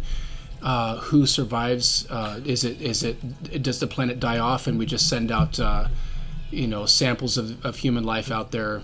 And it's just a huge part of the theme here. Rage against the dying of the light. It's fighting for the survival of the human race at any cost. It is easily also one of the most visceral, primal instincts of the human race. And it actually, that bothers me. Just earlier today, we saw a trailer for Avatar Ash and Fire. And they have this whole, dramatic line of, you can't just be hate, And I'm like, that always bothers me as a sentiment. Hatred is intrinsic in humanity. It is not a negative emotion. It is an emotion that can be used badly, but we are designed to hate, and we should hate certain things, and that should drive us in certain ways. Okay, what is with the hibernation in water thing? This is based on... Versus like a freezer? This is actually based on something. I had the information. That looks like some Phobian machine right there. It's like a sensory deprivation chamber that would essentially bring the human processes down to, sub-hypothermic temperatures, but still be able to keep you alive. There have been a number of people... Love that this is like a prison bathroom floor right here. It's like the grodiest tile floor you've ever seen. Well, I mean, it feels to me like a burial, what you just saw there. It looks like a tomb. Yeah. It looks like he's being lowered into a dystopian prison cremation chamber. Yeah. I wonder if they're all in scrubs to go in. So that okay, go ahead, sorry. theory for long-term hibernation... they actually do that for certain sicknesses. I can't remember the exact ones. but they've also shown there was a girl who was trapped in a car that drove into a frozen lake. She was in there for an hour, and she was pretty much dead when they pulled her out. She was able to be revived because she was warmed back up slowly. They have frogs and alligators and things like that can be frozen alive. So it's an imperfect technology today, but it is the most likely method for long-term hibernation. Is not freezing. It's extreme cold, very, very slowly, with some like sedatives. I love that. Why are you whispering? They can't hear you. Like the robot's very aware. Like it's just sorry. Yeah. Good. And I don't know. I think that it's very interesting because it'd be terrifying. It would be. Does it also slow hair growth? Because her hair doesn't grow this whole time. I don't know. It's 2 years to Saturn, right? Yeah. Isn't it? In 2 years, they said. 2 years, yeah. Yeah. Yeah. His hair doesn't grow either. No. No beard on Matthew McConaughey. I'll see if I can find it because I'm really Go for curious. the long nap. Yeah. No, the longest time. I just whenever I think of like science fiction hibernation, I immediately think of in Aliens when they all come out of hibernation and like the sergeant immediately just like has a cigar like staged and ready for coming out of hibernation, just immediately just like Perfect. let's go. Just like That's a real man right there. So I got time. according to the IMDb trivia, Okay. the hypersleep chambers in the astronauts place the astronauts' bodies in a cold liquid as seen after they wake up. They are covered in blankets or thermal blankets. This is likely a practical reference to studies that have shown that a state of hibernation can be achieved in a human body by causing extreme hypothermia. This technology has been used to treat brain damage and has been proposed as a viable means of keeping people with severe injuries alive after accidents while they are transported to medical facilities or await specialized treatment. And I have read about that more elsewhere, but I don't have it in front of me. I do like here that they do take the time to explain. One, again, he brings back the truck, which I like, and also the idea that it makes sense that he would come and be like a mentor to her. So it doesn't make it out of like kind of nowhere when we jump forward. Yeah. And she's it makes perfect sense. See, there's a lens flare I don't mind. 2 years later. I mean, lens flares. I like lens flares. Yeah, when they're not J.J. Abrams levels, I like them. I agree with that. I used to think that I hated Michael Bay's lens flares, but apparently that is one of the best ways for helping CG metallic figures look real. That I love. I love a shot that gives you scale. Yeah. Because Jupiter, this is Saturn. Sorry, Saturn is freaking big, and this ship would be a speck. Also, too, I love that in space, like when it's dark. No one can hear you scream. Yes, that too. When it's dark, is dark. I also like the lighting effect. The sun is white because once you exit the Earth's atmosphere, it is white. The sun is white. It's the oxygen in the atmosphere, nitrogen in the atmosphere that turns it blue. No, this blue. Yeah. The sky is yellow, orange, Purple. They really between the makeup job and the way they're shooting him, they really get he's looking kind of hollow. His eyes. Yeah, they got the blanket on. And he's got the earbuds in. I mean, we do get the classic explanation of how a wormhole works. Yes. I mean, first, I believe, was it Event Horizon? Event Horizon, yeah, that kind of was the first Sam Neill. Yeah. Dr. Grant. That is a movie that freaks me out to this day. Oh, I remember when we were actually creating a list of movies to watch, that was your veto. Yeah. We'll probably get to it eventually. Have you seen that? No. It's but everybody I've ever talked to... horrifically horrible. That's... Not horrible. It's horrifically horrific. Yeah. It's horrific. It's not a perfect film, but as a horror and as a science fiction, it's quite good. Yeah. Yeah, I've always heard it's one of the scariest movies that people. It's like, is it demonic? Is it eldritch? Is it alien? I love the cricket too. What? That don't remember this. Oh yeah, because he gave him what he was listening to, and he was listening to just crickets, just like a natural sound of just some I crickets. didn't catch that. The subtitle has like thunder rumbling and rain Yeah. falling and stuff, Oh, which they do actually have those ambient noises available to astronauts. Just a quick thought here.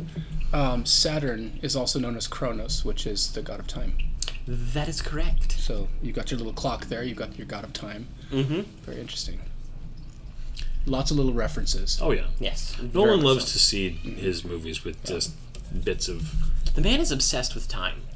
Like, I mean, Inception. Tenet was all. Yeah, Inception was about compounding time. Tenet was about time in reverse. If you watch Dunkirk, Just non-linear. it's not only non-linear. It's 3 days, Yeah. 3 hours, 3 minutes. Right. And it's told in those separate stretches Yeah. throughout. Memento. Reversal. Yep. Yeah, reversed. Batman Begins is told non-linear. Dark Knight and Dark Knight Rises are like the only ones that I can think of where he doesn't go all screwy with the timeline. Yeah, because even Oppenheimer, he's constantly showing it from the perspective of kind of the end. I haven't seen it. I just You thought it would be a hole? No, it's just I do like the idea that it's a sphere. yeah. Blew my mind. Well, it has to. Yeah.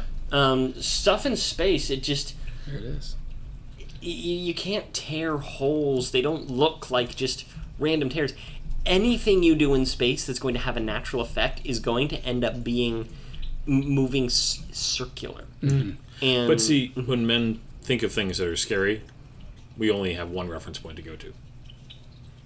It's like why monsters and things in space, they're all angry vaginas.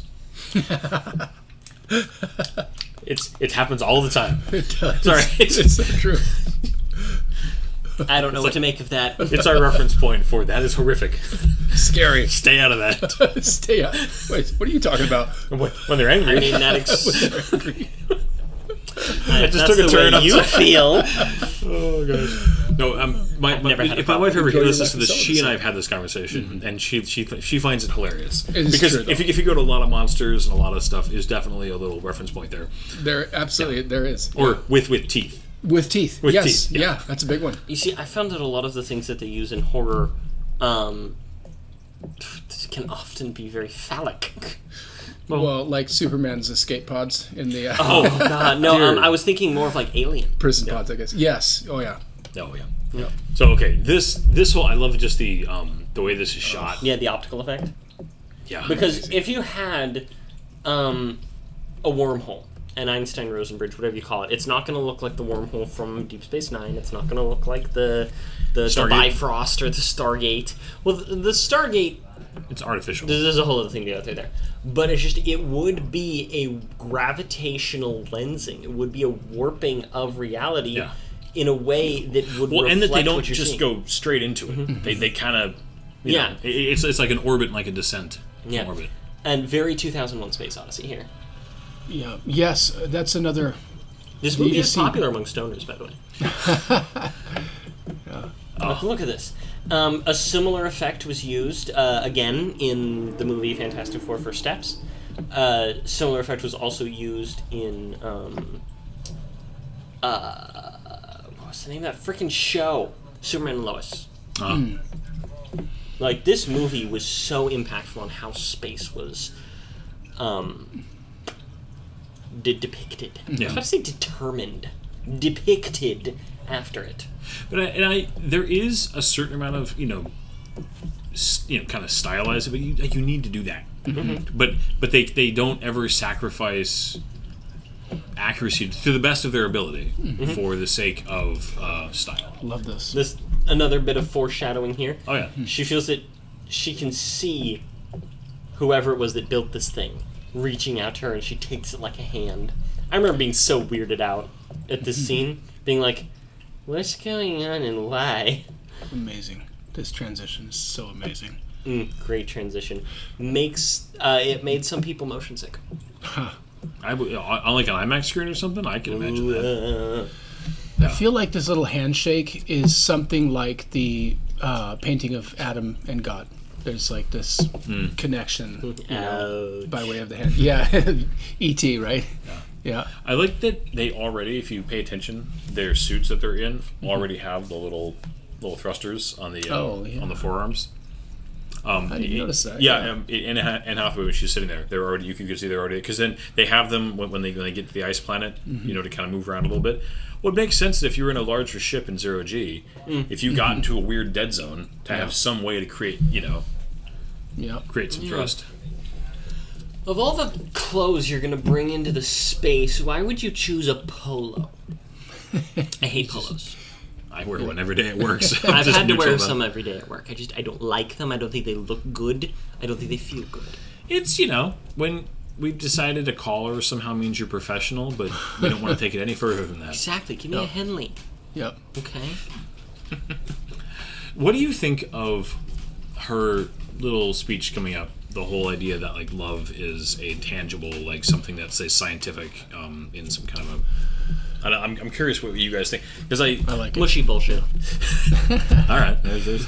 I love it because she's saying what he said earlier about the ghost. There's tangible evidence, and you can't just say that love is just a chemical reaction or just things like that. Social construct, or and he calls it out. He says she says.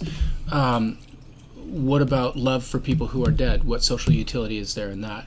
And he says, none. There isn't any. So there's something identifiable and trackable and measurable, and yet it doesn't serve a social utility. The thing is, it depends entirely on your base philosophy. If you are somebody who believes in a creator that somehow embodies intrinsic love, then love is going to be something that is transcendent.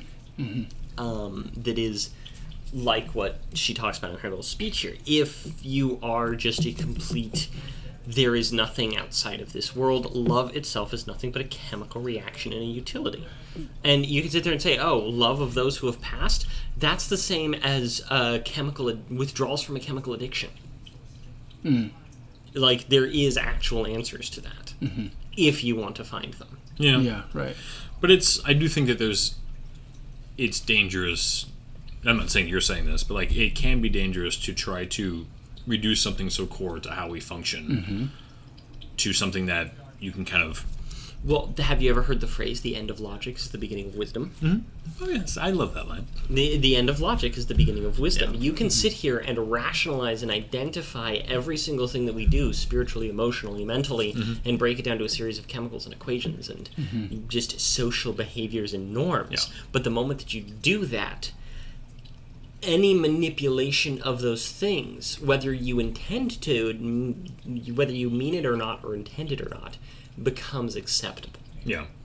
So that's how you end up with holocausts. Well, that's how you end up with. Yeah, that's why as soon as you dehumanize or you go through the steps to make something worth less, not worthless, but like worth less in any way, that's like the beginning of justifying and rationalizing all kinds of bad things. But no, this. So I we kind of went through a whole conversation there. But I love the little moments where he's like, we need to treat time like a resource, just like oxygen and food. Yep. And just, it's, again, it doesn't just be like, well, we're just going to go to the first planet. They give you enough of these are intelligent people thinking things through, coming up with a consensus. I think there's a lot of movies, and like one that's on our list to do with you eventually is Prometheus. And as much as Prometheus is a beautiful film, it's a film where very smart people make very stupid decisions.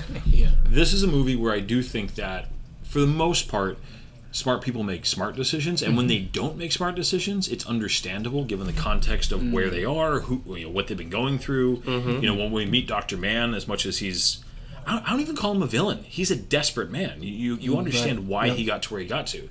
Michael Caine's decision, it's not the decision he should have made, but it's not like he just started acting like an idiot, which is something that a lot of movies unfortunately do, where they want to say, oh, we have these brilliant people, but to make our plot happen, they're stupid for a second. Yeah. And this movie, for the most part, I feel like avoids that trope. Yeah. Right. So the secondary robot they have here, Kip, is on the planet with Dr. Mann. This one is Case. The voice actor for him, he's been on things like this. He was on a recurring role in the show Criminal Minds that I recognize. He had a secondary role in Dark Knight Rises. He was Bane's right-hand man. Yeah. He was he was on the show The Punisher. He was in the second season. He was the hitman who joined the church and has all that going on. Yeah. This sequence I love because they are really selling, and they've already told you why. Like the idea, like we know we're going to lose time. Mm-hmm. We got to. I mean, we're going to fly a little reckless because we got to get down fast. Mm-hmm. Mm-hmm. Like I hate this entire scene. I don't think that this is one of those dumb decisions to me. They should not have gone down onto this planet. They never should have gone there. But wouldn't I? The disagreement I would say is that in the universe, how amazingly like special and rare is water, like actual like pure water. Yeah. To find that on a planet would be like one of the key indicators of a place you could actually live. And they don't know yet the tidal wave situation. Well, the tidal wave situation would have just happened. Right. Yeah. Because of the time dilation, they would have been on there. The landing team would have been on there only a few hours. Mm-hmm. Yeah. Well, the idea here that the previous guy, and this is where like it does get trippy. I remember immediately going like, why is it so shallow? Yeah. But flat, obviously underneath, and it was like, all right, something's off here. Yeah. But the music here. Oh, this track. The ticking. Yeah, I have a very expensive set of headphones and the system to drive them at home because I love music. This is a track. I actually played this for you. This is a track where people come over to my house and I'm like, okay, you've never heard like this type of headphone setup. Listen to this track. Yeah. Well, the ticking represents one day on Earth. So every time you hear a tick, that's one day. Yeah. Which is why they lose 22 years of time. Yeah. Which is just brutal. Well, another thing that they do here, I don't know if it's digital composite. Yeah. But notice the ripples in the water are moving in different directions. That has to do with the proximity to the black hole. The gravitation would be very strange and very different. It's just, this whole thing just kind of bothers me because they would be able to tell the problems with this planet from orbit. They'd be able to see the gravitational effect on the water. They lose all this time, and maybe it's also just me being sad. Yeah, I mean, there is a, just doing a basic orbit and just looking out the window like, this seems odd. There's no continents, there's no land masses visible. And then all of a sudden you see this giant wave, Yeah. They should have just done like a quick flyby on the planet, but I don't know, you can make it. I remember even back at, does anybody here remember that Val Kilmer movie, Red Planet, back in the day? Oh, it was awful. It was bad, but there was Carrie-Anne Moss up on the ship. She had like just a big, powerful camera pointed down as they were orbiting, and she was able to like use it. Like that was back in the 90s. Red Planet something was like that. Red Planet was not good, but it was not as bad as Mission to Mars. Mission to Mars was awful. Oh, and then the other one from a couple years before that was John Carpenter. Oh. Ghosts of Mars. Yeah. But this like, that's not a mountain. Nope, not a mountain. It's a wave. That's a big wave. And you see, I love that you see the waves impact the cloud. And this whole, or just like we need data, but like why would, obviously his data doesn't matter. It's like just turn around. Yeah. Her. I know, and this is where you do have people acting irrationally in like a moment. Although we do get the cliche. I'm like, I didn't not only turn around, but then I got like stuck. And I mean, there is a little bit of tropey, kind of cliche stuff here. Yeah, well, I mean, that's what you need this, in though, circumstances I do like love that. this. Yeah. The whole, like, so the transformation, like the wheel. Yeah. Yeah. Although it was odd that they killed him here. Mm-hmm. Yeah. It's like, it didn't need to happen because he's just standing there. He's just kind of watching. Well, there's a thought, okay? He might not be dead. Well, he was in a spacesuit. He was in a spacesuit. He could have been jarred around, and with the time dilation, he could still be there by the end of this movie. Oh yeah, he could still be there and just getting his bearings. Yeah, yeah, and they're like they've already done this whole thing. Yeah, and so imagine if they like could drone up a system to go send some machines down to see if he's still there. And come back and tell him, yeah, it's been like 1,000 years. It's like, so it's been 400 years. How are you feeling? Yeah. The one thing that's missing from this scene is Patrick Swayze surfing that wave. Oh God! You see, I was thinking, no, it's the boat. It's George Clooney's boat. Oh yeah. So here, is it okay? Is because the wave's just going? Is it just going up and then the wave's just kind of going like this? Is the ship just being pushed along? It doesn't go up over the top. No, it does not. So, the wave never crests. Yeah, that's what I mean. This But like is that shot right there made it look like. There will be cresting. But I mean, this right here, it makes it look like it's up at the top, and then now they're going down, like back up and then back They're down. going down the other side. But the ship was stationary. What do you mean? How did it have the momentum to go all the way up the wave? Because When the it's wave buoyant. hit it and it was stationary. When they first landed on the water, were they expecting to land, or were they expecting to land in the water? That's true, but it had gear down. It did have gear down. It had gear down, and they were walking around like it was on ground of some kind under the Yeah, water. probably some sort of LiDAR or something like that. I don't know. But I would assume that they would make these things buoyant. Oh yeah, no. I don't have a problem with the ship floating. Mm-hmm. It's that if the wave never crested and just was moving, the ship would have gone up and then just been pushed along with it. It wouldn't have kept going all the way up this like vertical surface of water. Well, he was trying to take off, so there was thrust. He never let the engine. He was speedboating it. Yeah. Yeah.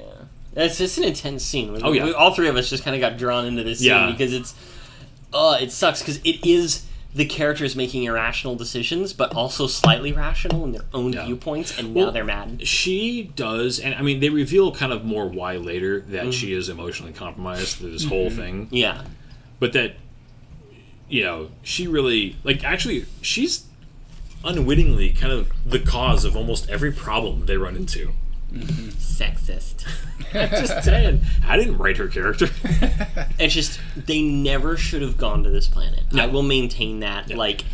You don't go to a planet that's that close to a black hole. Yeah. But if they didn't, we wouldn't have had that amazing scene. And the music. And Mr. Dead Hunger Games man. Yeah, or Yellowstone guy, I guess. Yeah. Go to hell, neo-westerns. Your eggheads. Yeah. I do like that. I don't know. I like this conversation. Oh, no, this is a good, yeah. Well, this is where, again, her character makes decisions that do really kind of screw them multiple times in this movie, but she plays it very well. Mm-hmm. Yeah. She's not necessarily doing it stupidly, no, but she's prioritizing. What's I mean? She's emotionally compromised. Mm-hmm. She's, and that's where she's not making stupid decisions. She's making emotional decisions. Yeah. There's some. I'm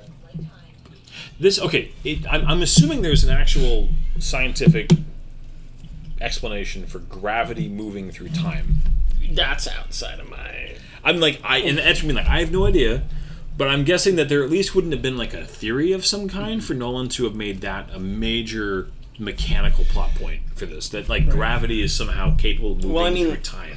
Mm-hmm. Yeah. I mean, it has. You just think of Einstein's theory of special relativity, which isn't E equals mc squared. It's a longer version of that. Special relativity, not just relativity. The faster you go, the closer you get to speed of light, then the slower time would go. Right. And that is entirely dependent on gravity. Yeah. In a way. She throws this back at him though, you knew what you were getting into, and it's it's a little bit of a cold thing to be I just we're down here for an hour, so I'm going to lose how many years of my daughter's life, and she's like, you knew about relativity, and it's just a little bit of okay. Well, when they see the other astronaut here, he's 23 years older or something like that.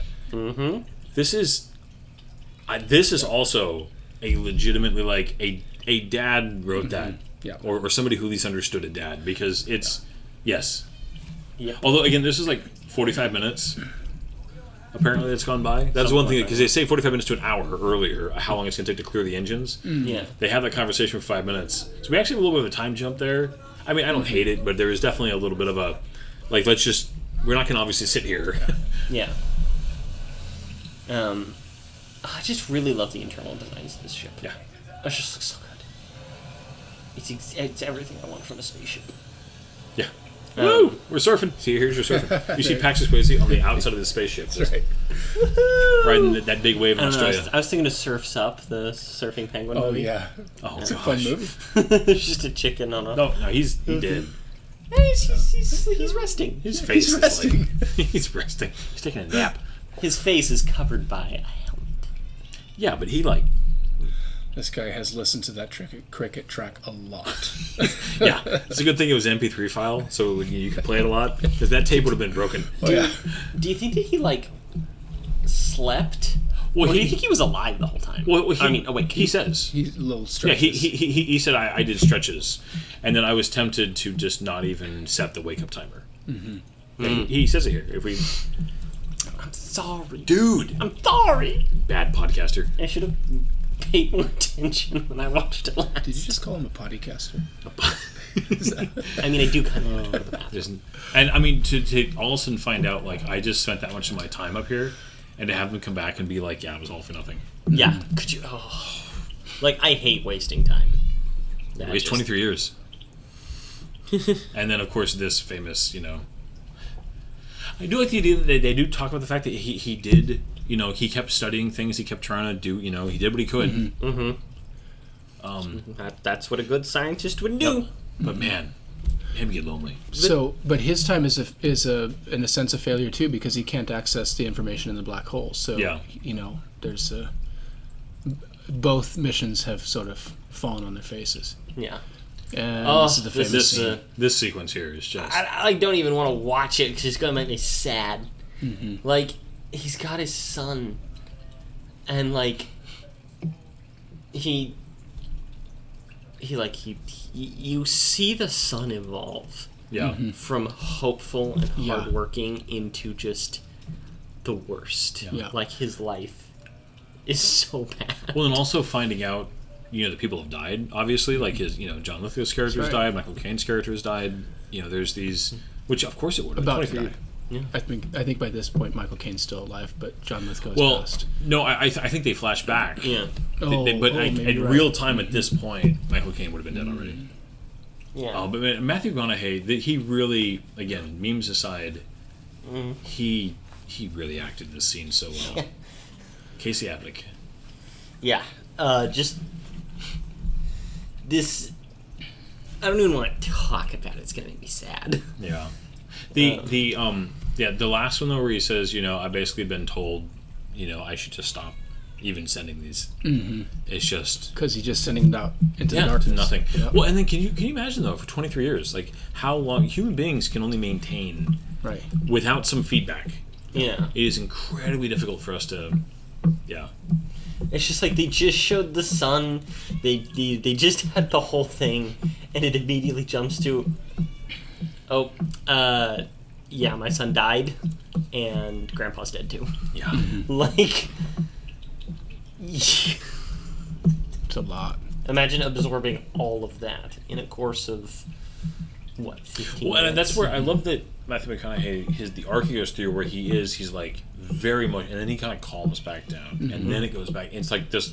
It really is a roller coaster. Yeah. Well, he also sees Murph in a second too for the first time Yeah. in, for her, 23 years or more. So is Casey Affleck the brother of Ben Affleck? Yeah, yeah, he's his younger brother. Yeah. Yeah. Yeah, his big breakout was, I think, the Ocean movies. Wasn't that kind of his big thing? That's right. He was one of the Yeah, I think brothers. so. Yeah, he was with Scott Conn. Mm-hmm. He's funny. The Mormon twins. The Yeah. Mormon brothers. The Yeah. Morgan Brothers is right. The Blue Boy. I love those movies. But then, yeah, I mean, this whole thing. But Gone Baby Gone was like his real, like, just introduction. Is like, Yeah. dang, this guy he can was act. technically in like Good That's Will right. Hunting, apparently. Yeah, I mean, he'd done a lot, but like that was the movie where it was like, oh, this guy can act, and Ben Affleck can direct. I mean, it was both. Right. Yeah. Yeah. But this whole, oh man, yeah, where you like, the message is over, and then all of a sudden Murph comes up, and just that. They don't shoot this obvious as a one-er. I mean, they go back and forth. But even though with the cuts, it's kind of edited in a way where it still feels like you're seeing the same moment play out in real time, just from multiple camera angles. They edit it really well that it feels uninterrupted, even though obviously there's a lot of cuts. Yeah. And edits. Okay, so they could send video to them, but they couldn't send them back. Mr. Awake on the station black guy there couldn't have been like, yeah, they're down on a relativity planet. Right. I'm hanging out. Leave a message at the beep. Well, because I think they already said it. Wasn't there like they left like a satellite like right outside or something that they could get messages through? Is that how it was working? Something like that. Something like that. Yeah. Great casting of Mackenzie Foy and Jessica Chastain. Yeah, they really do look like. Yep. Oh yeah. As a grown-up brunette. They even have that little bit of like a dimple chin. Did you guys ever see the It movies? No, I don't watch horror films. I'm just trying to just. And then this transition here. This is a great transition. Yeah. Because all of a sudden it's like, oh, we're with her now. Yeah. Because then this also lets you know we are with her when she recorded that. That's right. So it's a quick way of letting the audience is going to immediately track. Oh, we're in the past now. Yeah. That's right. It would be the past. You were right about it. Yeah. You're right about that. Good old Mike Cocaine over there. He's in the wheelchair now. They don't actually do a lot to make him look older. Like they change his you hair hit a little certain bit. point though where you're like, no, you're just old. Yeah. He just didn't brush his hair as much. Yeah.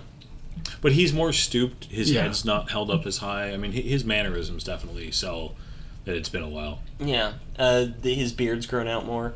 I weirdly love like the big half the room is chalkboards thing. Yeah. That's like. I mean, I just think of. Do you prefer Richard Reed's chalkboard over Tony Stark's holograms? Who's Richard Reed? Or Reed Richards? Sorry. Thank you. Give me a whiteboard, man. Give me a whiteboard. No, I definitely prefer Reed Richards. Really? Yeah. The holograms, all the lights. Yeah. Like, we think the future and all the cool tech is going to be all the big, bright, shiny lights, when in reality we want all the lights to turn off so we don't have lights in our eyes. I'm just trying to think of like. I've done VR stuff. I've done some stuff with holograms. They're interesting. They're novel. They get so annoying after a while. And I'm not even one of these people. I don't get motion sickness. I don't get headaches from VR, stuff like that. But light just gets obnoxious after a while. Chalk. I would even prefer chalk to whiteboards. There is a tactile visceralness, kind of like taking notes by hand instead of typing it into a computer. Works better. The brain processes you it connect better. with what you're But part of it's just the tactile motion. There's a lot of chalkboards then. They're smart people. They got to have a lot of chalkboards. This is a whole 360 chalkboard room. Ugh. And even I like the tile on the floor. It's all a circle. I like that. I wonder, given that it's supposed to be NORAD, if they're at the bottom of like an old silo. Maybe. Because that'd be kind of a rad lab. Really need to find the room the Stargate's in. That would solve a lot of problems. I'm just gonna sit here. It's like, oh, I found this just. It's ring. It's got constellations on it. It's like, I don't know. It's an Egyptian. But this, her reaction in contrast to Matthew McConaughey's as she's listening to her dad, also. And then now he's kind of doing the briefing, here too. She's really just the shift in her and feeling very defeated, and so this is where I get myself out of sorts here, because this is the conversation where she talks about love, right? Yes. Yeah. It wasn't. It's a very similar scene. Earlier when we were talking about that in the podcast, I was thinking it was in that conversation, but this is the conversation where she brings up the whole. That's right. Yeah. Yep. I love this whole thing where she's like, she does throw, because people do this. This is my field. Like, throw out the. I'm not going to support this with actual evidence, but I am going to throw out the whole. I'm the specialist. I'm not going to give you any actual data, but listen to me because it's my, and people do that all the time. It's a very real thing. I'm this guy growing up who had this whole thing where it's just like, if you have to declare, like, as of this, as of that, and you don't provide all the backup stuff to it, blah, blah, blah, blah, I can't take you seriously. And then he would turn around and be like, as a student of economics. Yeah. It's just like, oh, he was so full of shit.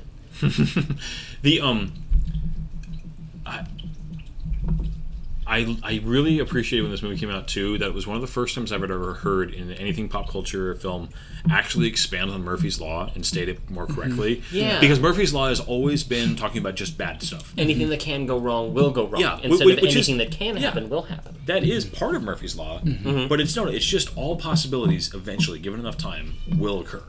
Monkeys, typewriters. Yeah, and there is something about that I like.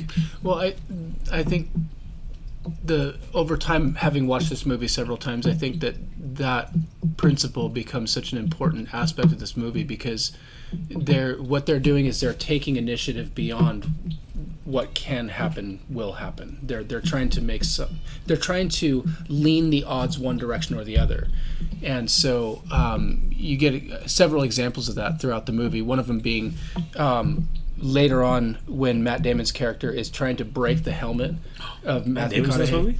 Yeah, well, you know.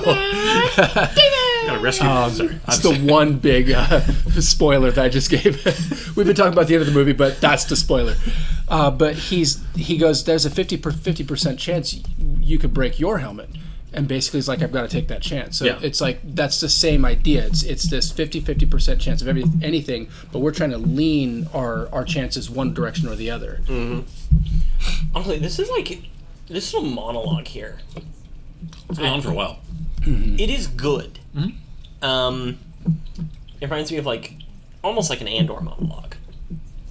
Honestly, it's like the best acting I've ever seen her do.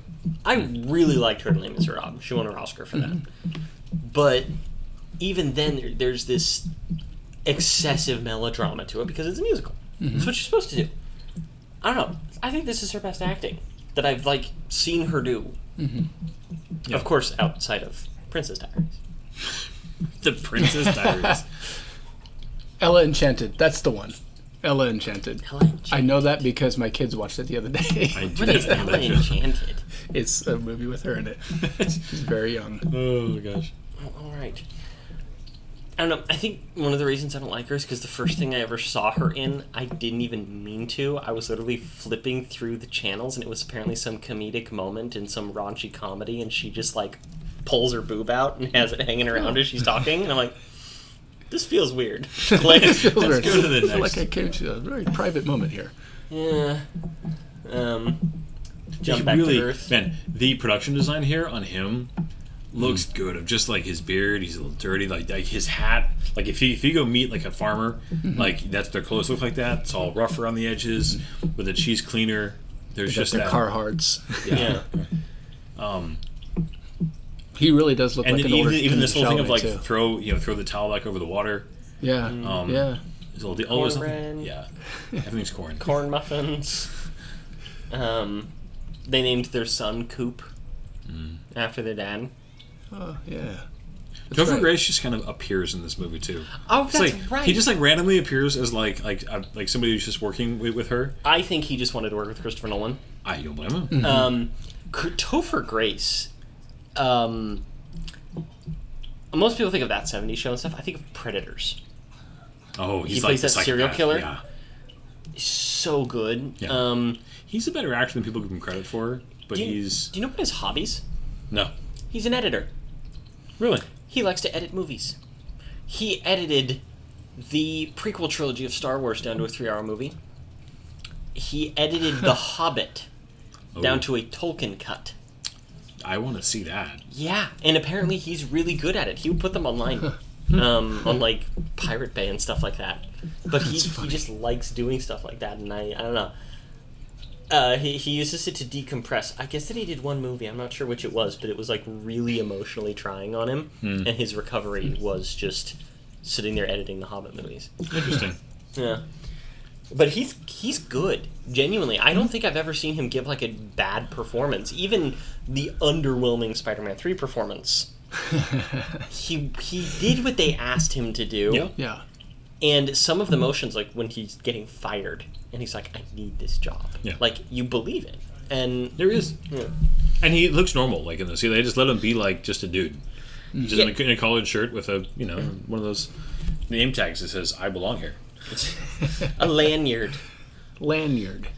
Lanyard's just the hanging part. It's not the actual, Okay, well, go watch the show Agents of S.H.I.E.L.D. and, what's the name? There's Patton Oswald. Patton Oswald. His obsession with lanyards in that show. Well, this scene, though, where she's like... Oh. And this is almost where, like, when he goes to the quote, it seems just, like, sad when he goes to the poem again. Yeah. Because you have somebody talking about kind of defiance. Old men, the last wave by. But it's like in a moment where it's not a strong moment for him. It's actually a moment where you're kind of revealing that he was, I hate to say it, but almost kind of cowardly. Mm-hmm. Right. Yeah. Well, okay. So I wanted to come back to this. We got the poem here. It shows up, I think, like 4 or 5 different places. And the first couple of times, it's like inspirational, and there's that glorious, like reverent we're going out to organ music. Yeah. It's sort of like it's almost spiritual. As you go, that poem becomes more a motivation for bad behavior. So what he's saying is, I was going to rage against the dying of the light by lying to everybody. Later on, Matt Damon's character quotes that as he's letting Matthew McConaughey die. Yep. And it sort of takes a darker and darker twist every time it's quoted. Mm-hmm. Context matters. Right. And I mean, it goes back, I think, to one of the themes of this, that there's more to life than just surviving. There's something more that you have to be doing. There's also a passage specifically in the poem that is like, the wise men at their end know dark is right, because their words have forked no lightning, they do not go gentle into that good night. And they kind of have that, where it's just like, he's mad. Mm-hmm. He's raging against death because his work was not done. Is meaningless. Mm-hmm. Jessica Chastain nails the scene, by the way. Just that cold delivery. Mm-hmm. Just I'm sorry to inform you that you're, and then just the little pause here, the transition to just, did you know? Mm-hmm. Oh. Yeah. She's a very Wait, was it supposed to... Is Anne Hathaway supposed to be his daughter? Yeah. Yeah. Yeah. Anne Hathaway's... How did I never catch that? Michael Caine's daughter, yeah. There's small references to it. At one point on the screen, she says something to him as dad, and that's almost all you get. And of course, the whole, like, just missed him. That's right. But the haunting music, this feels almost like a scene from Alien, with them turning away from that as she's describing, like, did you leave us here to suffocate? This was one of the best little, like, when they, like, clip the cloud and it's solid. Now, is there a scientific backing to this idea? This is a question I've always had about the movie. Is there a scientific backing to the idea that a cloud could freeze in its cloud state? Yeah. Without turning into water first? I think it's like mixed in. It's like ice in the... Yeah, because the whole thing is that this is rock and ice that is built in a honeycombed lattice-like structure over the surface of this planet. And water and mist, when it's cold enough, it'll cling to objects. That wasn't the cloud being solid. That was moisture vapor sticking to a hidden mountain, essentially. Yeah. At one point, you can actually see through the ground here at a lower surface. Yeah. But, like, if you notice the sky, because they're actually, like, in a layer, essentially, right here. Mm-hmm. Yeah. And this is in-camera effects. I think the robot has some CG. I think that they did some stuff with the sky, but this is Iceland. So many sci-fis film in Iceland because it just kind of looks like... Oh, it does. Oh, yeah. It just looks like a different world. Well, whenever we get to Oblivion, like the Iceland stuff from that film, it looks so good. Even though that's not a alien world, it's a post-apocalyptic Earth, but it still works. Did you know that Christopher Nolan wrote a comic book? A single comic book? No. In his life? It was a prequel following Dr. Mann and his decision-making. No way. Interesting. He wrote it. Huh. So here we go. But yeah, notice it. Yeah. Damon! I do remember the amount of money the U.S. government has spent trying to rescue Matt Damon. For Or all just the find movies. Matt Damon. Yeah, find him, because this, The Martian, Saving Private Ryan. The Bourne movies? The Bourne. That's 4 Bourne movies. Trying to find him. Yeah. And no, I'm not counting The Bourne Legacy, which isn't a bad movie, but they weren't looking for him in that one. No. That was Jeremy Renner. Interesting here that it's like that he had the ripcord thing here. I always find it kind of interesting that it didn't like. Was this because he didn't set his own revive timer? Was this because there wasn't enough power to do a proper revive, or? No idea. This genuinely, like, I this was not spoiled for me. Like, I remember at the theaters being like, "Oh wow, this is Matt Damon." Like, Yeah, they actually, this spoiler was preserved for me when I saw it. Yeah, I remember sitting there like looking at the cast, going, "That's an impressive cast." And then I remember sitting in the theater going, "I didn't know he was in this. Did I miss that?" Because this was like peak movie Zach. Yeah. I was on the ball. But this right here too, just again, Matt Damon's a good actor. Like, he really is. And like this is in 10 minutes, they're gonna try and kill each other. Right. Which his story here though leads to my favorite moment in the movie, and possibly like a my great line. favorite moment in the entirety. Did you feel that way on Mars too, there, buddy? One of my favorite moments in science fiction. he was better fed here though. He's not like really, He should be leaner. Yeah. He should be Yeah, like right. end of Martian lean, Yeah. because he would have been like at the very end of his supplies when he went back into. Yeah. He's still a good 180 here. I mean, did you ever? There was a thing, I couldn't find the exact reference earlier. I would have mentioned it earlier, but supposedly every single one of these people, Lazarus. all of them, Brand, Romilly, Cooper, Man here, are all named after aviators who went missing. Really? Yeah, her first name is Amelia. Oh. That's interesting. Cooper's named after D.B. Cooper. Oh, very cool. Well, I don't remember the other two. later on, there's a scene where there's a book that it's a biography of Lindbergh, the Lucky Lindy. Yeah. It shows up in the bookshelf later on, and that is an incredible. I've actually read that biography a long time ago. Yeah. And some of the things that Lindbergh did in flight, in order to, just the command he had over his craft is incredible. The stories that they have. I love the subtle details. Sorry, I was gonna say of his suit that is obviously the same design, but an older generation, slightly different coloring. I mean, just again that he's it Slightly would different bulk. yeah it wouldn't it was a much previous anyway. Just a little detail there. Sorry. Yeah.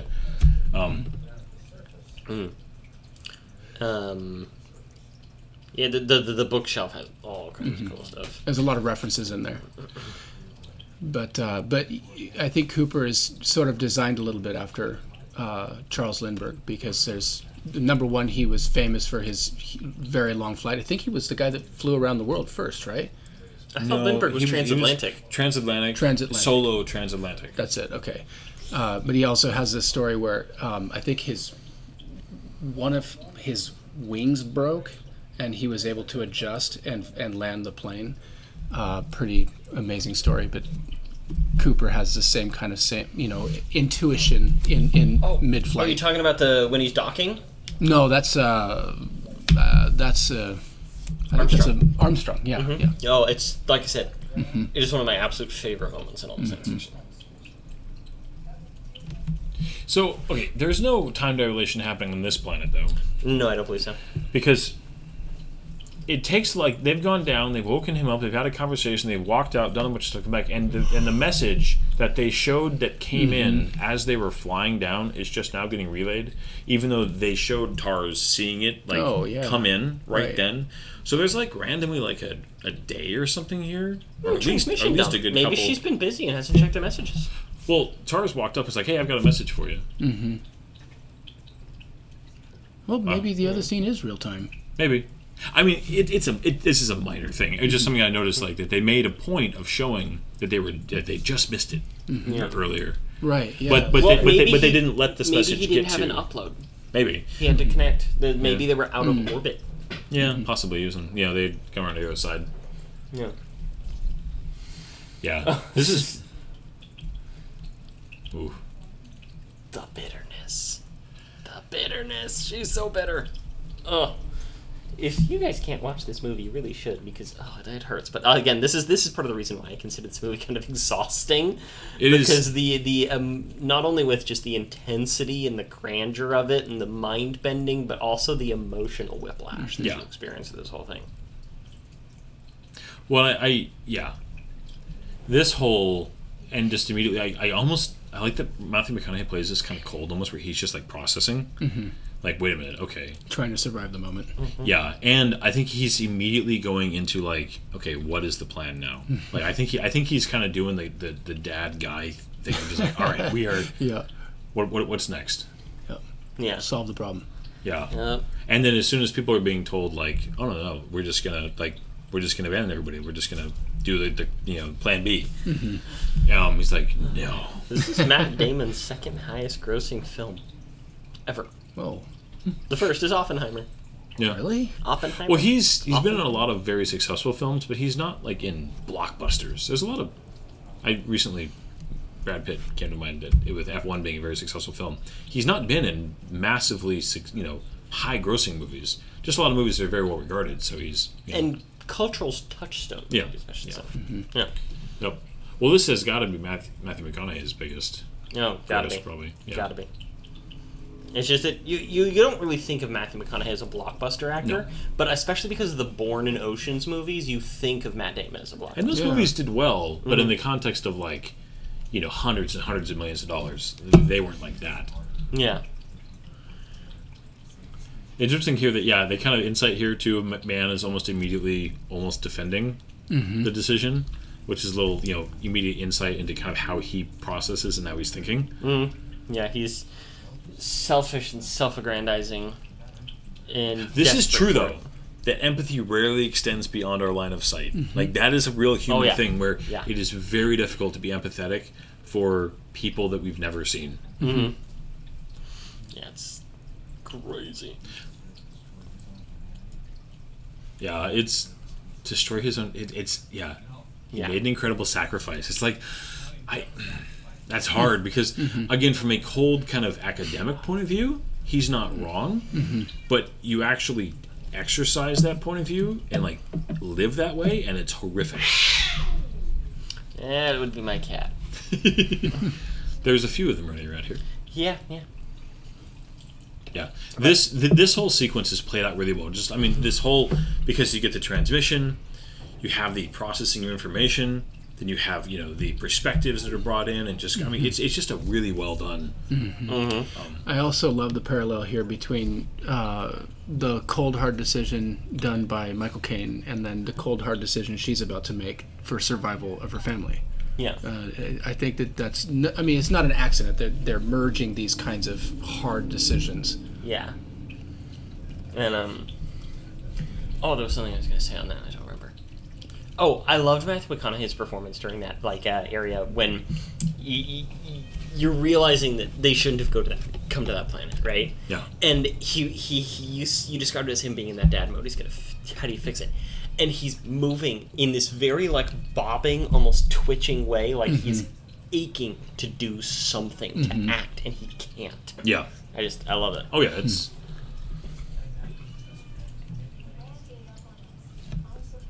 Yeah. I don't understand why Topher Grace is even here. It doesn't make sense.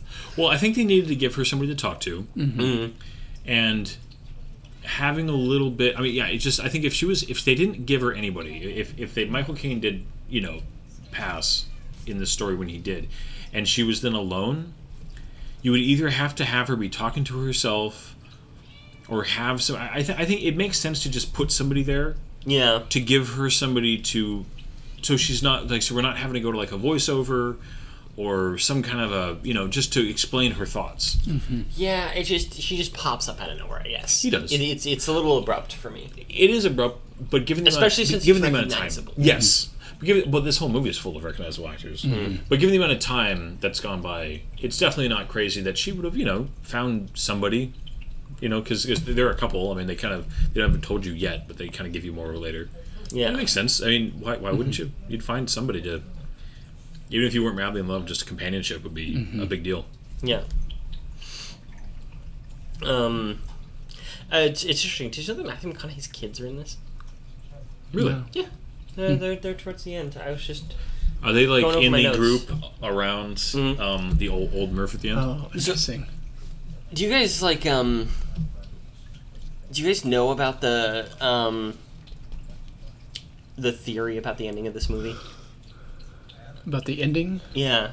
That like so. after the Tesseract scene, because they refer to the interlinear space. Yeah, as the Tesseract.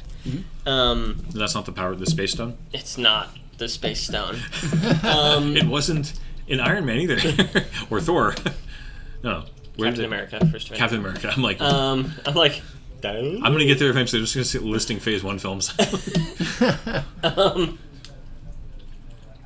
that essentially that's where he dies. And that everything afterward is That's depressing. I don't like when that. he gets to the future, essentially when he's found floating in space. Everything after that is actually an afterlife hallucination.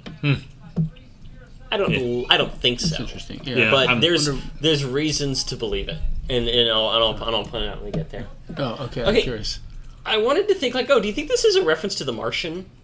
This was way Like, before The Martian. I was gonna say this is 2 years before The Martian. Yeah. But like the suit and everything, it's got the color scheme. Dude, could you imagine if like Matt Damon was considered for Project Hail Mary? Like they never would do that because it's the same author. Yeah. You know? He could have done it, though. Although I'm curious to see Ryan Gosling's take on that character. I think he's a little old, actually, by now. He looks young, though. I mean... Do you know his story with like his wife and everything like that? So you can see it under. Yeah. Oh, yeah. Through it. Yeah, easily through on it a that lattice. they're on, like, a shelf. Yeah. Like, Matt Damon has the cutest story when it comes to, like, meeting his wife and everything like that. She's just,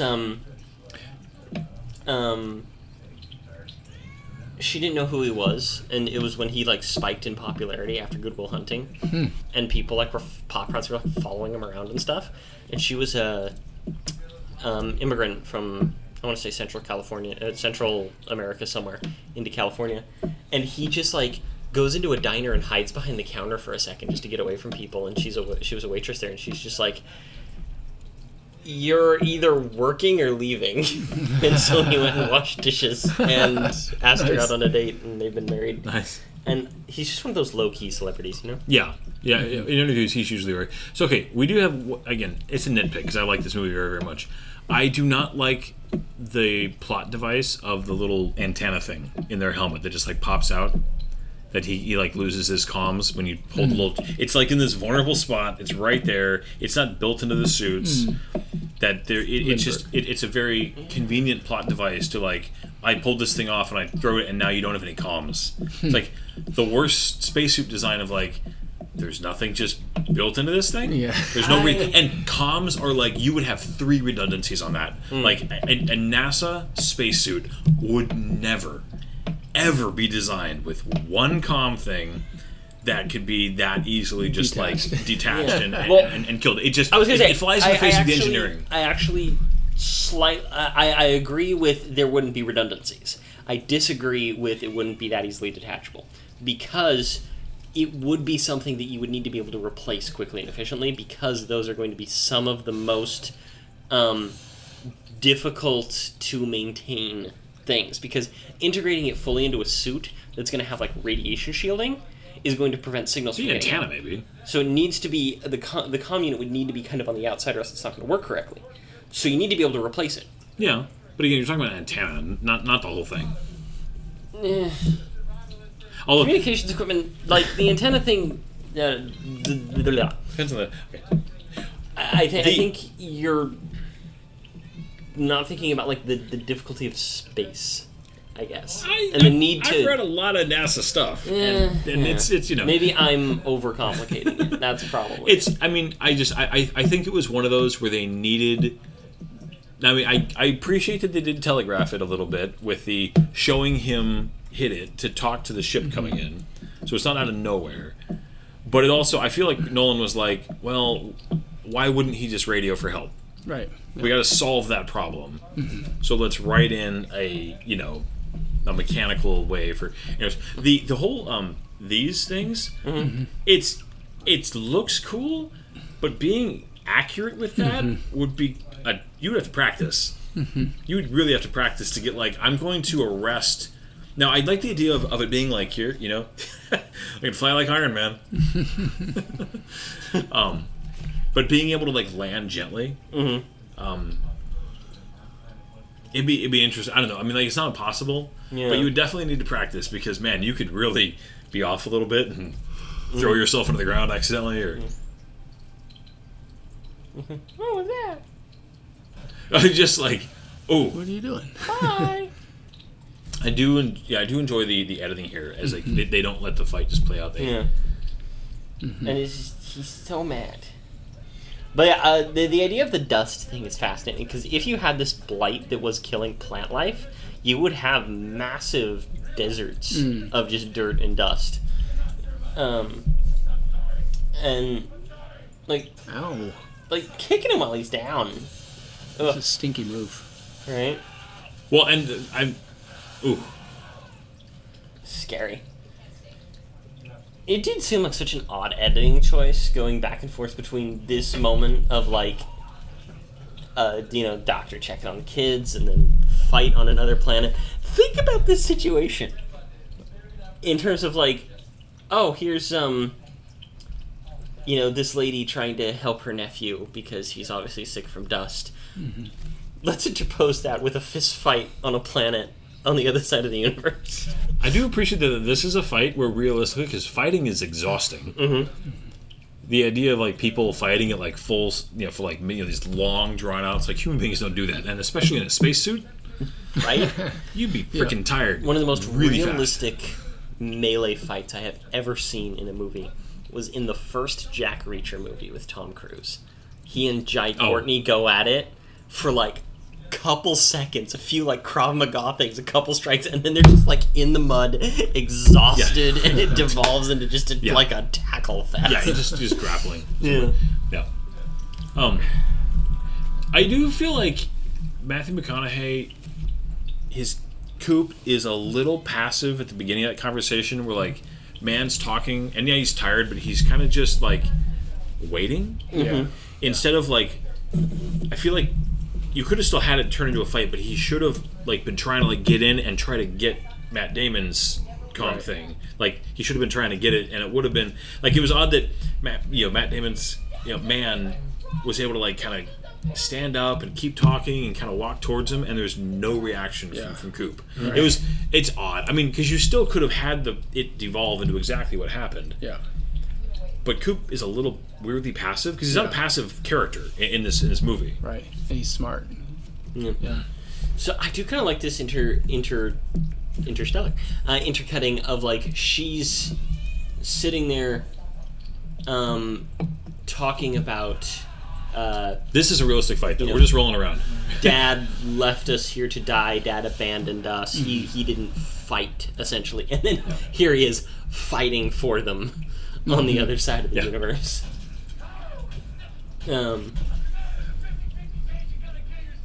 Best odds I've had. Yeah. Yeah. But they're expressing Murphy's Law there. Yeah. Whatever can happen will happen. We're just going to go with whatever, And Does it ever say what the... I love that he had a patch kit he was trying to get because, yes, you would have a patch kit. I remember that from... he just was missing duct tape. Well, you need duct tape. Just the vanity of the character of man. Like, well, the speed and just intensity of the turn from kind of sympathetic, like understand somebody who's been, to like, oh no, this guy is just like a villain. Yeah. Well, this particular stuff right here, where he's still feeling for Coop, but he's the priority is. But the whole you weren't tested like I was. You weren't ready. You haven't been through what I've been through. He's thinking you haven't been through what he's been through either. This whole like I'm doing this. Oh gosh. Yeah. Justification. I think because he kind of thinks it's true a little bit. Oh, he's utterly convinced himself. Yeah. So the helmet connection there on the back of the helmet to the pack Mm-hmm. reminds me very much of the Mass Effect helmet style. Yeah. With the umbilical. Does it ever say what the atmosphere is made up of? It's like a methane. Ammonia. Ammonia. Ugh. Either of those is horrible. Just keep going, you dick. Stop turning back and like monologuing at this bastard. This is such a bizarre, he's kind of trying to comfort him, but he's killing him at the same time. I mean, that happens a lot but in like murderers. You'd be I surprised. do like how it works here, where because of him not wanting to listen, he turns off his comm unit, which is what ends up screwing him over. Like that, they do make that seem like kind of a plausible. Yeah. The way this would play out, based on the way they're revealing his character here. Yeah. Because ultimately he's a coward. Oh yeah, very much so. That's his entire thing. He's right there. It's like, nope, you just turned it off, and so you won't even know. Like, really and he's incredibly lucky though. Yeah. That he found that thing, because man, he just winged it off the. Oh, dude, the cold. Yeah, I just want to watch this now. Like, Yeah. it's I mean, we've gotten to like kind of the big culmination of this film, because it is very good. Yes. From here on, it's like Nolan's like, all right, I have kept you kind of just giving you little drips, and now it's like, buckle in. Yeah. Dude, this part, I was reading some reviews and some like just general comments and commentary.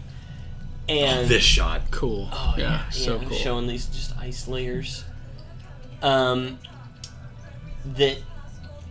the organ music in this scene, and especially like Coop's docking, so loud and so intense, especially in IMAX, that it was almost like a physical force. Yeah. And it left some people having like crying fits and panic attacks. This is very similar intensity to the Dunkirk music. I was just going to say, Dunkirk had some of that. I saw Dunkirk in theaters, and it was... Oh yeah, dude, the plane crash in that thing felt like being in a car accident. Or being backed really fast into a tree. I'm so fascinated that they cut the scene when Murph was young here. What do you mean? Well, Matthew McConaughey's thinking of, Yeah, he's like thinking about his this. I love static camera shots where the environment's moving and the ship is fixed. Fixed wing shots. Yeah, they're good. Love those things. There was a film we watched not too long ago that had a shot like that. I remember just thinking, I gotta think of what it was. Yeah, there were some really good ones. Like that was one of my favorite things in. They used it a few times throughout the recent Star Wars trilogy. Like a fixed wing shot, especially in Rogue One. At the end of Rogue One, they used a couple of those. Like Star Wars, those starfighter dogfights. Yes. Yeah. That's where it belongs. Love it so much. Let's see. On this, and of course, going all the way back to. This poor guy. This poor guy. 23 years alone on a ship, and then just this, and then just that. Just dies to man sabotage. What a dick. Did they ever do any like fixed wing Superman shots in the recent Supermans? That would be cool. I'm not sure. How to Train Your Dragon had some fixed wing shots. Yes. That's what it was. That's what it was? That's what it was. Where it was a profile shot of Toothless and Hiccup, and they do a full rotation, and the camera stays with them.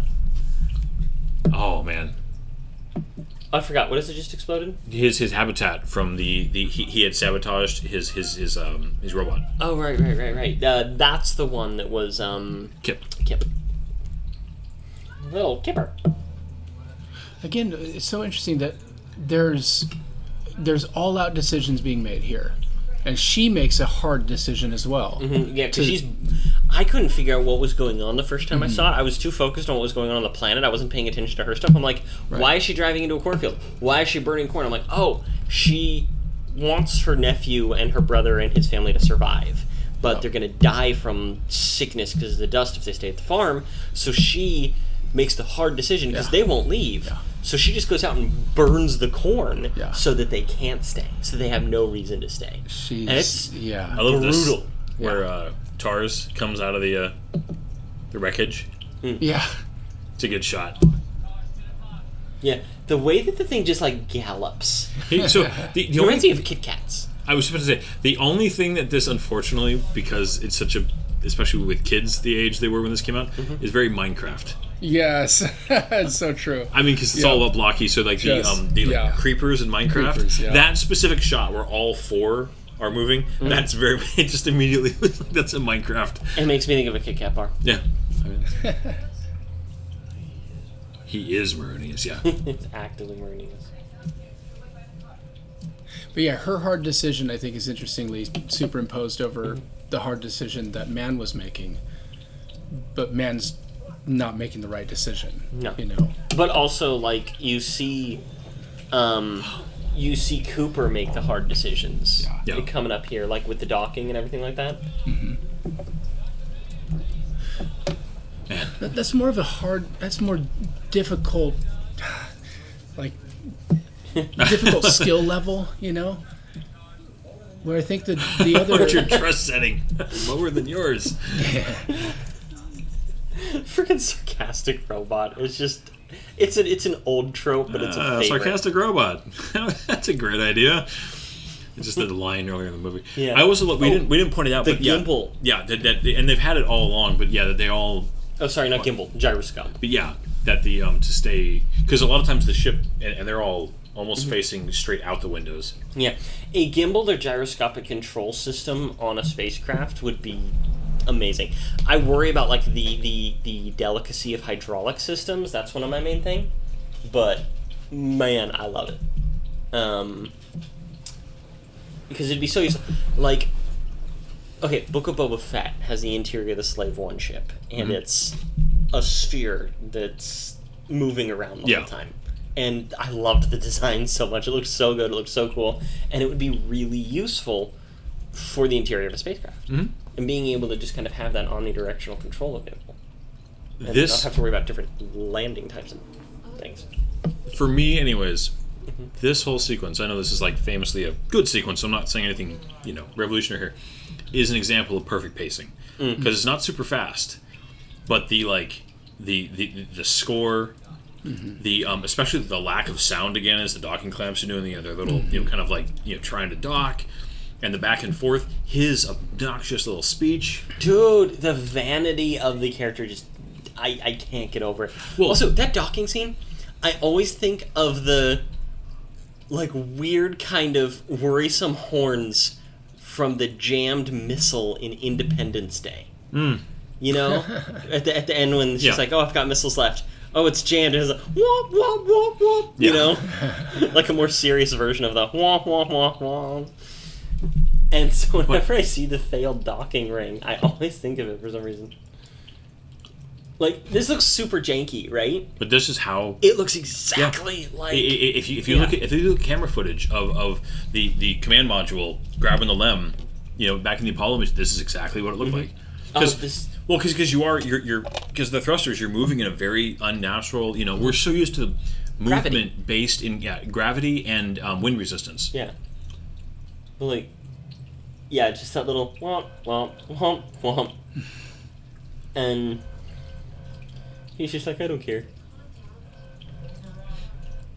Interesting too. They have a very pleasant computer voice all of a sudden. Kind of the time, like It's just he's so desperate to get out that he keeps like overwriting and overwriting and overwriting.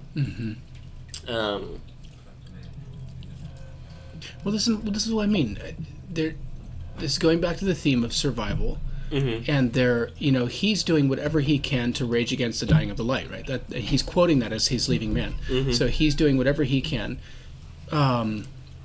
Murph is also doing the same thing. She's doing whatever she can to survive and get her family to survive. But in his case, it's self-oriented. In her case, it's family-oriented. It basically is coming back to what Ella Enchanted. I can't think of her name. Anne Hathaway. Thank you. It comes back to that question of love being the key thing. So they're both operating in survival mode. But one is caring about other people, and he's caring about himself. Man is caring about himself. Man only cares about himself. Well, I think there's no mistake having his name being Man. Yeah. The worst of man. Man, with two ends. There's Right. another one with only one, and he has no sense of humor. Good Stargate reference. Good Stargate reference. Nothing good. Good. To put it lightly. But yeah, it's so funny. That robot has a slightly southern kind of Louisiana Bayou accent.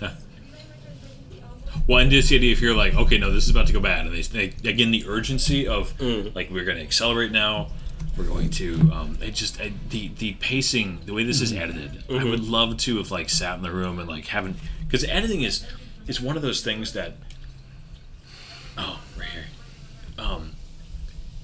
it's like the unsung hero of like what makes a movie, because you can make or break a movie in the editing room. Yeah.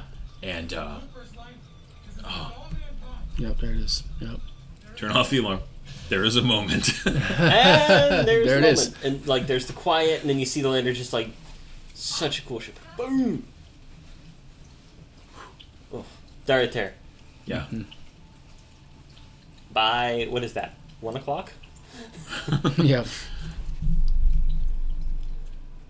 Yeah, this is where like I just want to watch this sequence. Yeah. Like, this is so good, because again, too, the instant here, he's going. He's like, all right, we've got to. And you could, in theory, and I you could do this, and I love that this is a scene that also doesn't ignore the physics of a spin like this, and where he goes, if I black out, TARS, you need to take over. Like that's all stated, because he's like, this would be high G turn. Yeah. Because this is that organ just gets going. Oh yeah, dude! I remember seeing this in theaters. I didn't even see this in like special theater, and the organ music just it gives me chills just even thinking about it. I think if I remember right now, because I'm pretty sure you and we all saw this together. Yeah. This was like Joe's birthday or something, and I think we actually paid to do like the XDS like screen. Okay, we did do it. Yeah, because we knew it was a Nolan film, and I was glad because it was just a big screen with a big audio system. But this right here, this docking is scientifically possible. It is incredibly dangerous. Yeah. You are most likely to black out due to G-forces. It's based on a real event. Neil Armstrong, during the Gemini 8 mission, there was a malfunction. And a lot of people say that it's the reason why he got the moon landing. Because essentially, it had that kind of Houston, we have a problem moment. And they're like, what's the nature of the problem? Please describe. They're like freaking out, right? When like, what's going on? And he just says, hang on a second. And he docks with the I'm thing. busy, yeah. And this Like- is a spin on several axes, right? Yes, in that several story. different axes. Because a lot of people don't realize that in 0G, it's not just, it's spinning around and around and around. It's going to be spinning around one way while spinning around another. And this right here, great little detail. The gimbal going, and yeah. the gimbal. The gimbal. She's leaning her head to the right, which is the way that inertia wants it to go, right? Yeah. And she passes out from G-forces. He's fighting it. He leans the other way so that the blood is not rushing into his head, but it's actually rushing out of his head, which would push it back into his head. Yeah. Which would keep him conscious and prevent him from blacking out. But that scene of it spinning and then it slowly evens out, it's just... Well, again, when they do the fixed camera, and then all of a sudden like it slows, and then it kind of, but it never matches perfectly in that show, but it's just enough to show you to like the audiences. Yeah, it's good. Yeah, this is the time when she's like, you know what? Let the AI take over. Yeah. I I would be like, let the computer drive at this point. I was actually surprised when they didn't have like a wind effect on his face or something like that at this point. No, they let it be They realistic. let it be, well, have you seen G-force effects on Flesh? Well, you would definitely have like a ripple going on. Yeah. That is true. That is true. There was one. There was actually this fairly attractive navigator. Yeah. And I she like do wonder, would this lander have enough thrust capability to stop the spin for the mass of this whole thing? Yes. If they were far enough out. But not at this point. What would need to happen, because there would be a lot of torque put onto the... You would have to slow down very slowly. You'd have to... You'd have to do so very, very slowly. Also, it'd kind of be designed for that, so there would probably be a structural reinforcement to the docking umbilical. But I think that you would need to actually go into it and check to see if there's an availability. Otherwise, you would need to very, very slowly just kind of... Or it's possible that the docking would allow him to access the controls of the ring itself. Maybe. That's how... If I was writing it, Yeah. that's how I would write it. But I don't think this ring, its transport, its propulsion was entirely through the two Rangers and the two landing, like the 4 ships that are all docked in the middle of it. I think that's its entire. I don't think it has any. In which inherent case, engines. its docking collar and the umbilical would probably have some heavy-duty structural reinforcement that would. Because if all the thrust was supposed to go through that central point. Yeah, it would probably be able to do it very, very slowly. Like I love the sound design here. Yeah, like the grunting, the slight ringing. Like this would be so stinking loud if we could, if you could hear in space. Yeah. Yeah, it feels. There it is. And the sound returns the moment pressure returns. Yep. Could you imagine the loss of oxygen though? Yeah. Oh. Well, it wouldn't be as bad as you might think because It would have I would sealed assume almost that, immediately. there would be a self-sealing situation, kind of like the thing. So this was where I was a little bit. So the idea that down on man's planet there's no time dilation, but they're close enough that they get to Gargantua here within minutes. But do they actually get to Gargantua? Well, they're now? like close enough that they're being pulled towards it, which I know is a black hole. It'll get Yeah. there. It'll start pulling you way far out.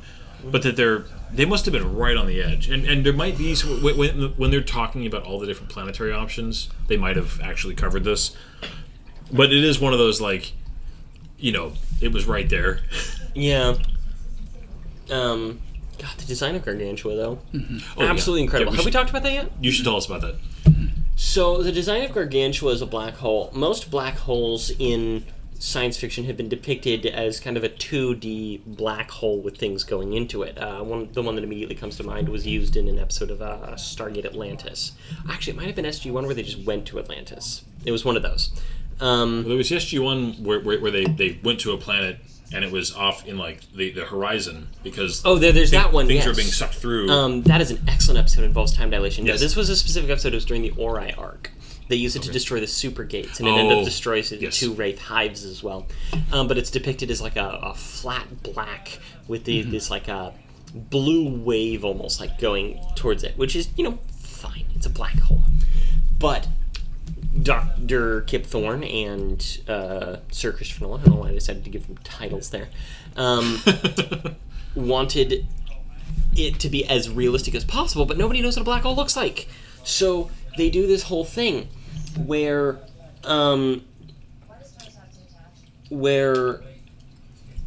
they went over all the data they could, and they put together this massive simulation model that took hundreds of hours to render, like per frame.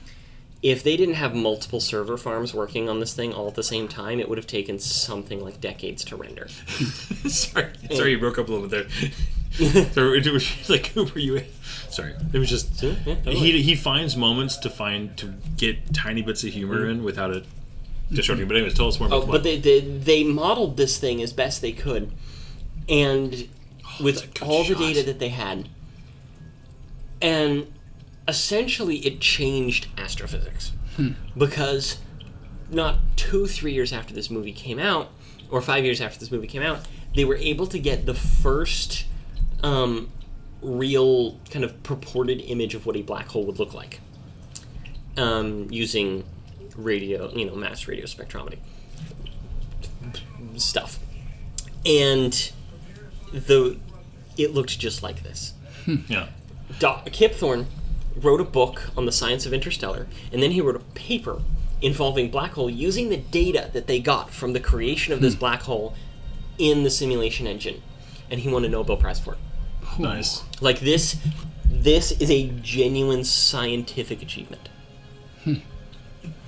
I did hear that it was about, I think they said it was 100 hours per second that was To render this. rendering. Yeah. Yeah. I mean, we were talking over that line, but it's a fantastic line, the idea of like Newton's third law. Humans have never found any way to go anywhere without leaving something behind. Yeah. Which is one of the. I mean, there's layers of themes, right? Yeah. And we already touched on that earlier, but I mean, when they actually say that line, it's said so well. Because it's said with almost like a sarcastic edge to it, but it's also this very serious undertone, and letting kind of foreshadowing again a little bit what's about to happen here. Well, it's the whole emotional core of this movie is that he has to leave his family behind in order to help the world survive. You know? The maneuver's going to cost him 51 years. Right, yeah. I do think, so it's interesting, again, we just saw Fantastic Four. I thought that black hole sequence was good, but again, I felt like they fell for we need to have a lot of stuff going on, and I prefer the clean aesthetic of this one, where it's just a much more clean, flat, just light. Yeah. And obviously there would be a lot of actual matter. I think that they specifically made it a little bit more red, a little bit more muddy, in order to avoid looking just like Interstellar. Because that model looked like it was very much this one, which makes sense because that's how it actually does look. Yeah. It's a good sequence again. So the way that the ring goes around and then arcs over is about light bending. Correct. And what is that? Because of gravitational pull? A black hole is a piece of mass. Essentially, it's a collapsed neutron star, which is an incredibly dense star. And the denser an object is, the more gravity it has. So the more an object condenses and becomes denser and denser and denser and denser and denser, almost as dense as I am, it will eventually collapse in on itself and form a black hole, which has so much gravity pulling in on itself that not even light can escape. And so people just thought it was going to look like a black void in space, but according to the theories they created, partially because of this and the other things that they've noticed through the processes that they use to see into deep space telemetry, whatever you want to call it, shows that the light bends around it, and you can see the light. You would die going into a black hole almost instantly, but people would be able to see you dying for the rest of eternity. Yeah.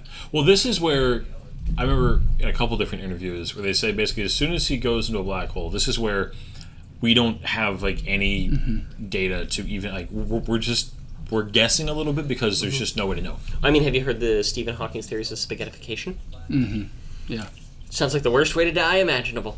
You're dying, and you're going to spend eternity dying as you are slowly ripped into small spaghetti-like strings. William Wallace.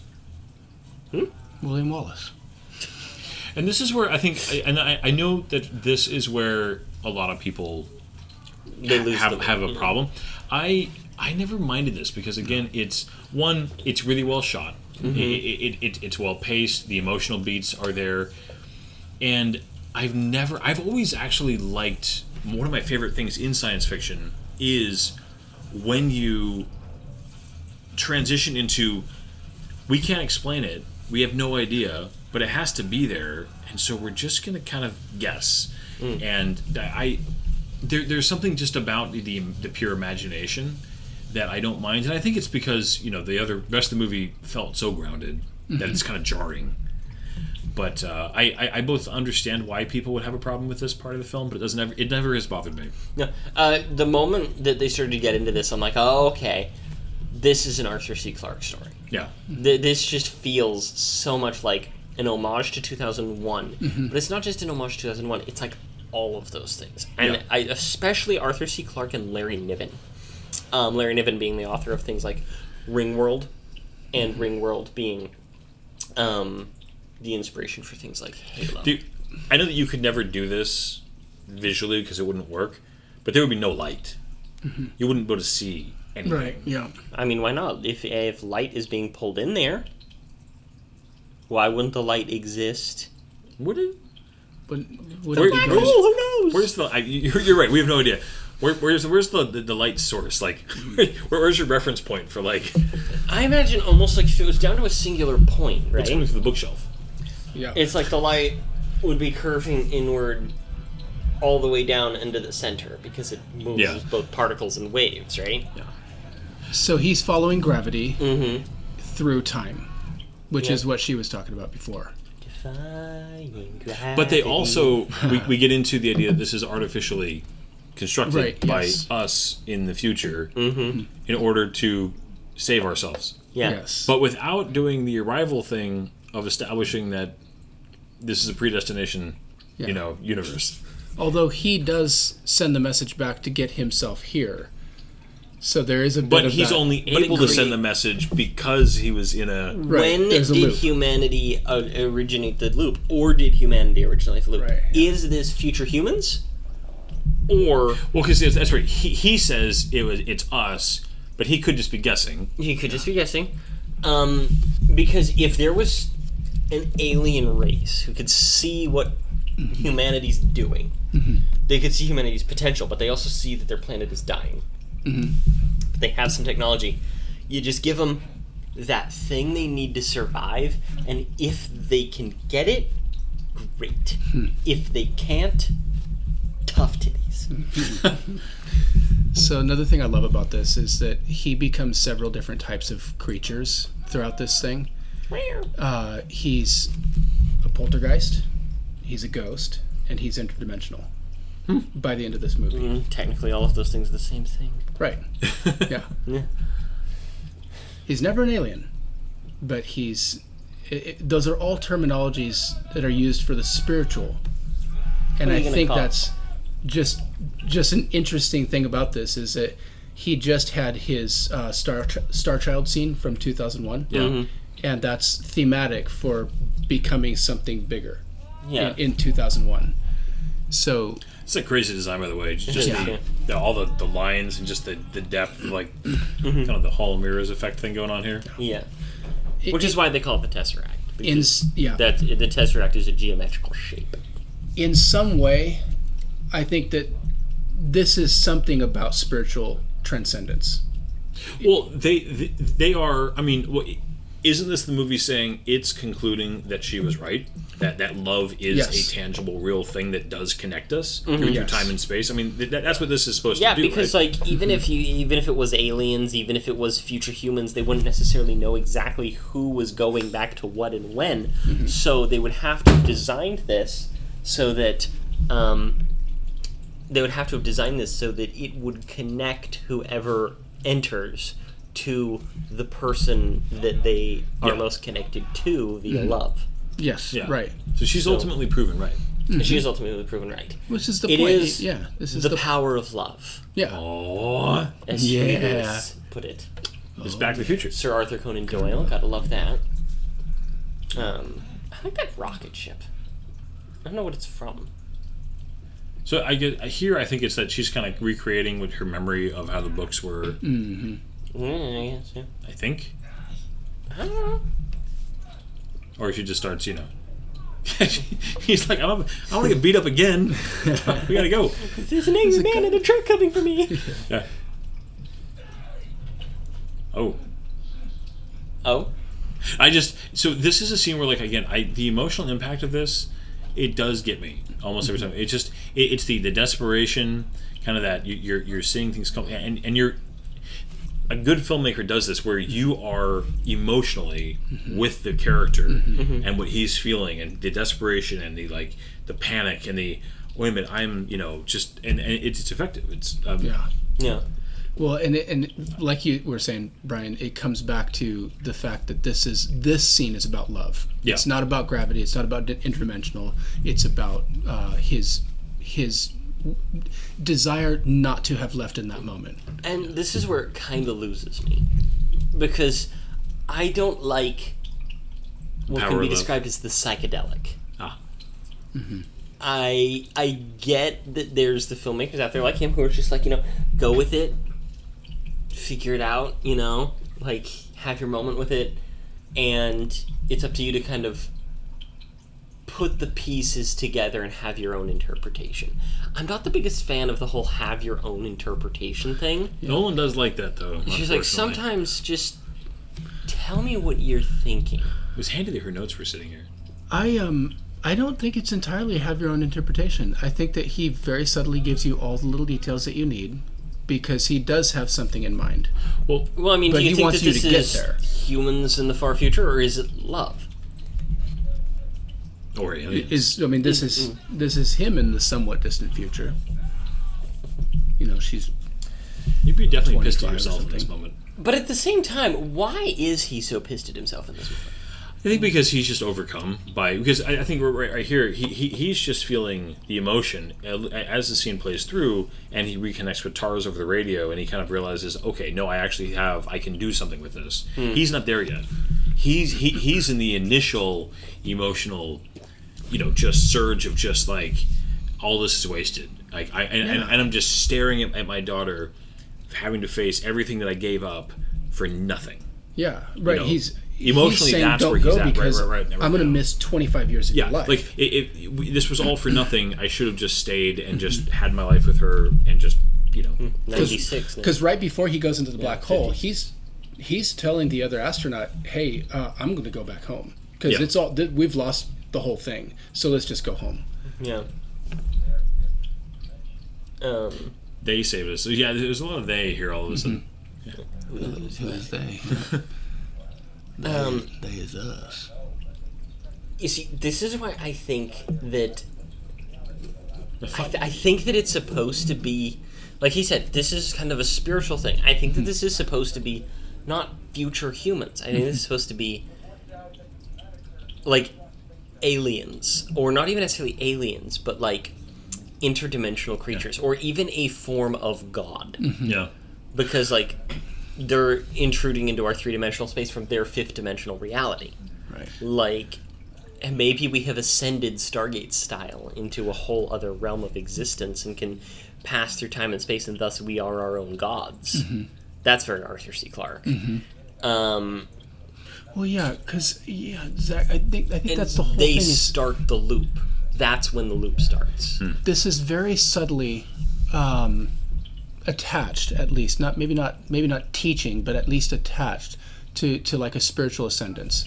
And I think that's what that scene right before he goes into the Tesseract, he looks like the Star Child from 2001, which is also about spiritual ascendance. That's what that's about. And it's interdimensional. It's not about spiritual ascendance, though. It's about because it's Arthur C. Clarke. He hates spiritual.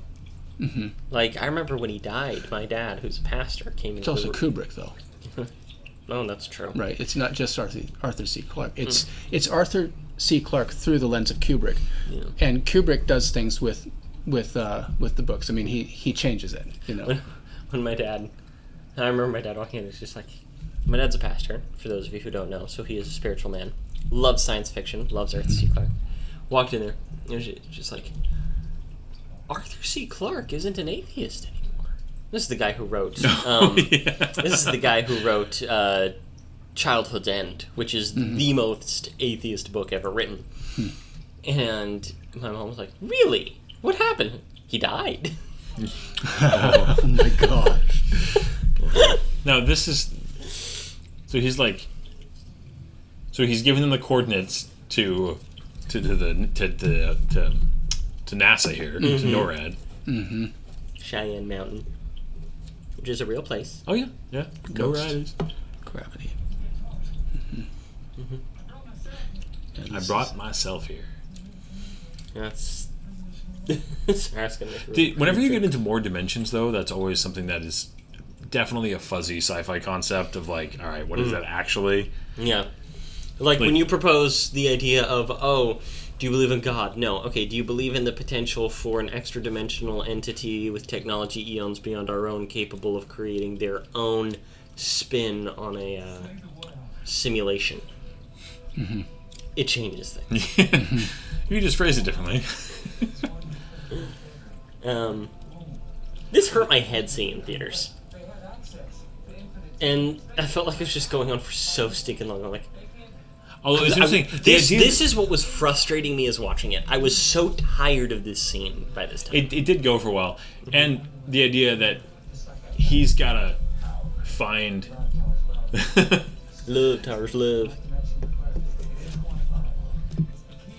Because he's got to find the right moments. He's just going to kind of like wander around until he finds the right moment. He's scrubbing through the video. He's also, here in theory, like, spying on his daughter's bedroom for like... He's like, I'm skipping over. skip.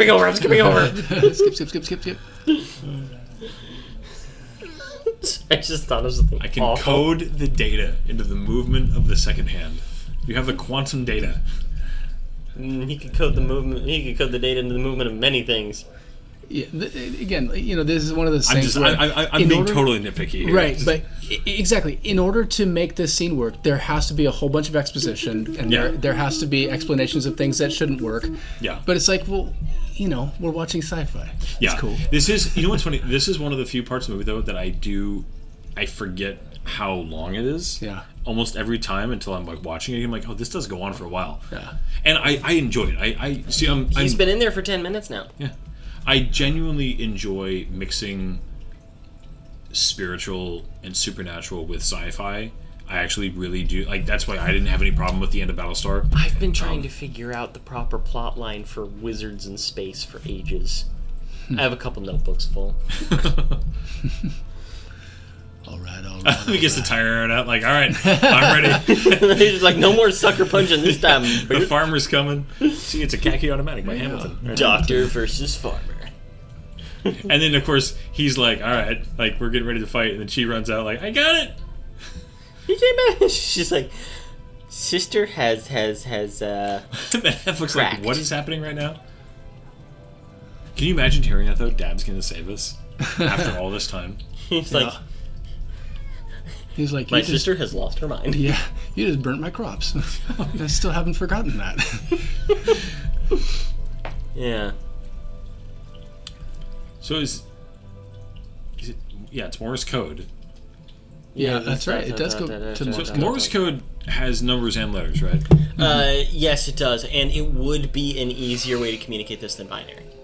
Mm-hmm. Hey, she's starting over again on the chalkboard.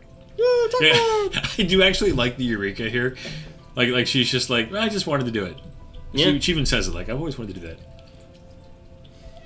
Hopefully she made copies. Can you imagine? Oh, dang it. It's Yeah. true. Yeah. And now we know where all those grandchildren came from. Yeah. Oh, gosh. I love the look on his face, though, when she kisses him, like, okay. Yeah. He looks a little bit upset, which doesn't make a whole lot of sense. Well, I think more just caught off guard.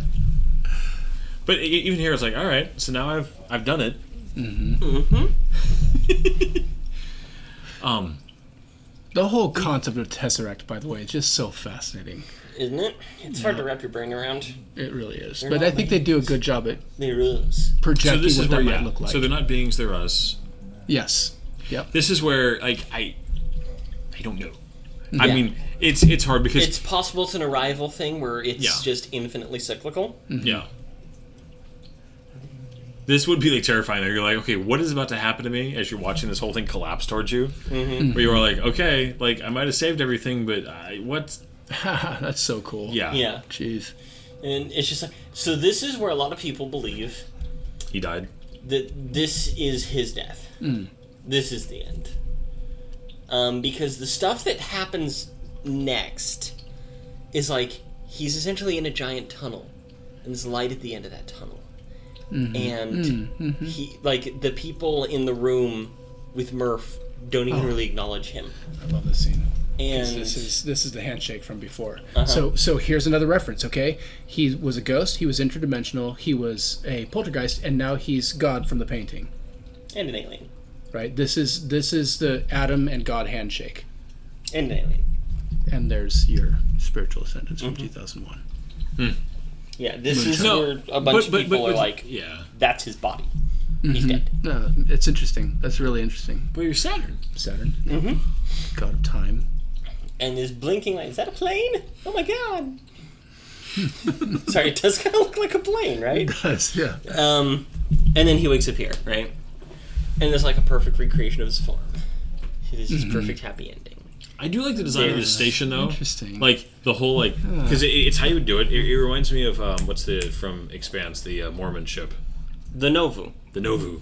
or the Behemoth, Yeah. or Meridian Station. Yeah, I mean it was all those things. Yeah, it was- But yeah, it was all those things. Starts as the Novu, it gets stolen, Yeah, it gets turned into the Behemoth, and then it becomes Meridian Station. Medina Station. I'm glad to hear they didn't Not pan it Meridian, down too Medina. much. You know, What are you talking about? Oh, I want to see his oh, crack. so- He something turned the there. And she's but like, this right here, I love the whole like. So good. Dang it's it! like, it's so idyllic though. Why are there people playing baseball right outside this little room here?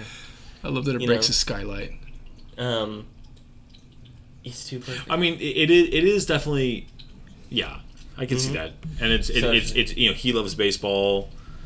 They established that earlier. I want him to say all right right here so bad. I want him to do that. All right, all right. From Wolf of Wall Street. That's right. I hate that movie with a burning passion, but he was hilarious. Yeah. Well, you just get that one good scene. Yeah. And it's like Cooper Station, and it's named after him. Yeah, he's like, oh, you named after me. Oh, no, that's it's your daughter. She's way more important than you are.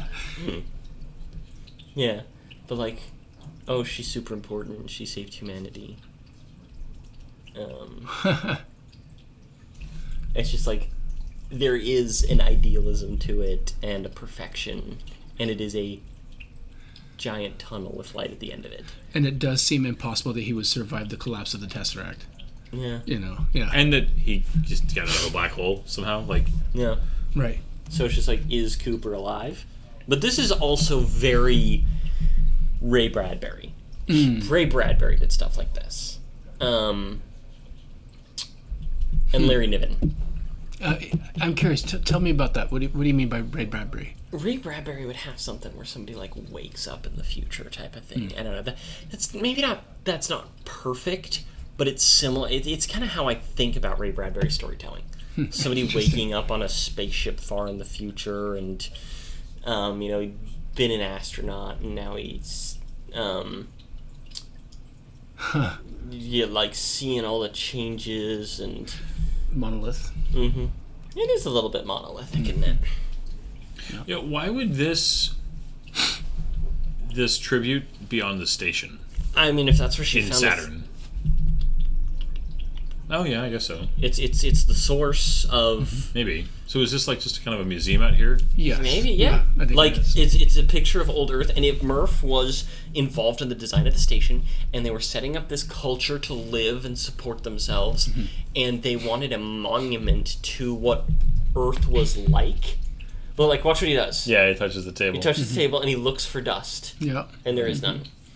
Then why wouldn't she pick her own home? The place where she Why would discovered they the have put secret? this in his house? Like, why would they store this in a museum? Because it's a museum piece.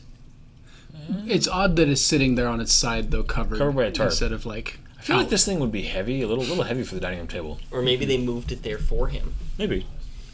Or maybe it's all a dream and he's in heaven. Helven. Wait, that other thing, purgatory. Purgatory. 75%. That little dust gesture you were talking about there, Zach, does remind me a bit of the top at the end of Inception. It gives you little questions, Yeah. It's like a little tiny thing that's like, that's interesting. Yeah, is this real? But then is Anne Hathaway on the planet at the end? Is that real? Yes. So it's not real and then it is real. Yes. I don't know. It was never this clean, yeah. Light at the end of the tunnel. Yeah. That's very interesting. Yeah, literally, yeah. That's kind of a fun little feature. I like it. We're back. I love the I like the mirrors. design. I do like the idea that for him, be like, why would you want to remember this? This was awful. Yeah. You know? We just got distracted by a cat, everybody listening. Yeah, like all the styles are exactly the same too. Yeah. You know? Well, and you have like regular doors here, just kind of like the design of the inside of this room is just regular tables and curtains, and there's the medical equipment all seems very normal. Yeah. There's all just nothing like sci-fi or futuristic about this room or this scene. A little bit fantastical. Yeah. I like to choose to think that it's real. I prefer that, but there's I could see what you're saying. Yeah. It's interesting that that none of her family would be like, oh, you're they'd want to say hi or acknowledge him somehow. Mm-hmm. This is a good scene though between the two of them. It's well acted. Who's this actress? Do you know? Is that Jessica Chastain? This isn't Jessica Chastain in makeup. Jessica what now? Jessica Chastain in makeup. It's not Jessica. I'm about to say that is a heck of a makeup job. I mean, come on. good I job. mean, this is the same year that they did Winter Soldier, right? And with those aging effects on on what's her name? Okay, so this is Ellen Burstyn. Yeah. Ellen Burstyn. born 1932, and she's still alive. French Canadian. She's in all kinds of things. Yeah. Oh my goodness. It's interesting that you would have a reality here. I mean, assuming this is real, that she's not like, my dad said he'd come back. She literally, this is the only time she's seen him in her entire life after he left the initial time. Like she figured it out. Right. She figured out the message was from him, but then she still had to carry on in kind of this not knowing what happened, in total unknown for another couple decades, right? Not even a couple decades. This is probably another 40 years, probably compared to her age. Yeah, right. Yeah, probably closer to 50 or 60 if human life is elongated. Yeah. Oh, she played Barbara Bush, my fourth cousin. Is that real? Yeah, know that. George Bush's mom. Technically, I have an OCD second cousin who traces genealogies. It was really interesting. Okay. But yeah, I love this. Because, it looks the closest to an environment in which humanity could survive. They should have gone there. You're right. You just leave what's-his-face to die. Yeah, he just, yeah. I mean, it's going to happen anyway.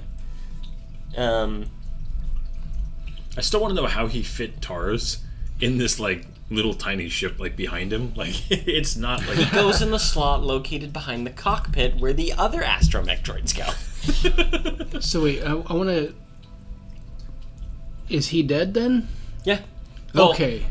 They lost another 51 years. Don't forget. Okay. That makes sense. Got She missed him by 70 years. God. But it shows that this is the planet where they can breathe. Yeah. And it looks like the rest of his expedition may have survived. Living in a little colony. Or was it just people all by themselves? No, they were all... There was 12 of them. Each went to a different planet, so there would have been nobody else here. Gotcha. She would have been alone. So she set up the little colony that we see here in Yeah. a second. Ugh. And the other people, man. Those poor guys. So he's just okay, is he going to be on my planet? Mustafar. Oh, goodness. Lava planet from Star Wars, for anybody unsure of what that meant. Well, she doesn't have a colony yet. Well, she has, A tent. That's where Matt Damon's staying. Well, she has her ship. There's nobody else down there. No people. Yeah. Because she just did the rocks with the the little rock grave. Yeah. Captain Kirk's grave The Kirky. on Meridian 3. A cairn. I'll watch Mission Impossible next. Dead reckoning. But it's What a good movie. it is a good. It's Long. It is a It's very long long. movie. There's a lot in it, but it's ambitious and it's bold and it's Just like me. I love it. It's the kind of movie that I don't watch more than once every 2 or 3 years, but I really enjoy it every time. You see, I don't know, this is a hard one for me to watch. Every time I think I'd really like to see that scene again and hear that music again, but I don't want to sit through the whole thing.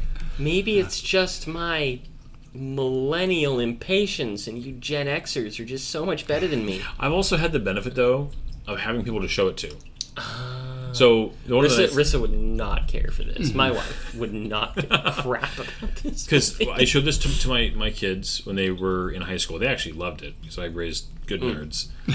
And a buddy of mine named Matt, who some of you listening might know him because he shouts out this podcast on his Twitch stream. But he came over and we watched because he hadn't seen this in theaters. And he finally was like, "You need to come over and watch this. We need to sit down and watch." So he came over and we got pizza and we sat and watched this in my house, and he loved it. But he's about the same age we are, and he's very he doesn't mind the longer. But it's I like it's original, it's ambitious, it feels kind of like a throwback to those older sci-fi films, and it has both the things as I love hard sci-fi. I love sci-fi that really tries to treat the subject matter seriously. But I also love it when science fiction takes that final leap to there is a layer that we can't possibly explain or understand, and well, maybe this or maybe that, and to kind of hypothesize or guess or imagine that. Some of the best Star Trek, is like, and Stargate, you get to the point where you're like, as far as we can explain, but then there's always going to be more. And if you're intellectually honest, you're going to get to a point where you're like, we have no frame of reference to even begin to explain this or understand this. That I remember the Next Gen episode where no one has gone before. It was like the third or fourth episode where they end up like way out in the one of the actual good episodes from season 1. Yes, yeah. There's like there's like 3 or 4, but that's about it. Yeah, but there's and Stargate had a couple of those too. That's where I always find it interesting when hardcore you said like non-spiritual people it's science like, but you have to be able to admit and good scientists will you're going to get to a point where you can't possibly know what you have no way of even beginning to have a good guess. So to act as though you can't explain everything is intellectually dishonest. Yeah, right.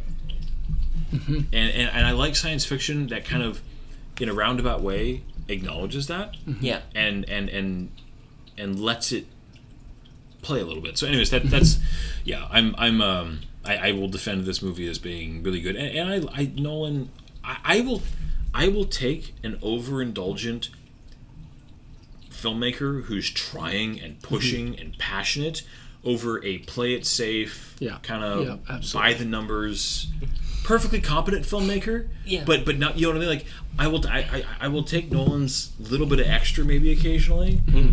If it means we get what we get versus, again, safe filmmaking. Yeah, because this feels a little bit, to me, the way that the ending is constructed, it reminds me of AI.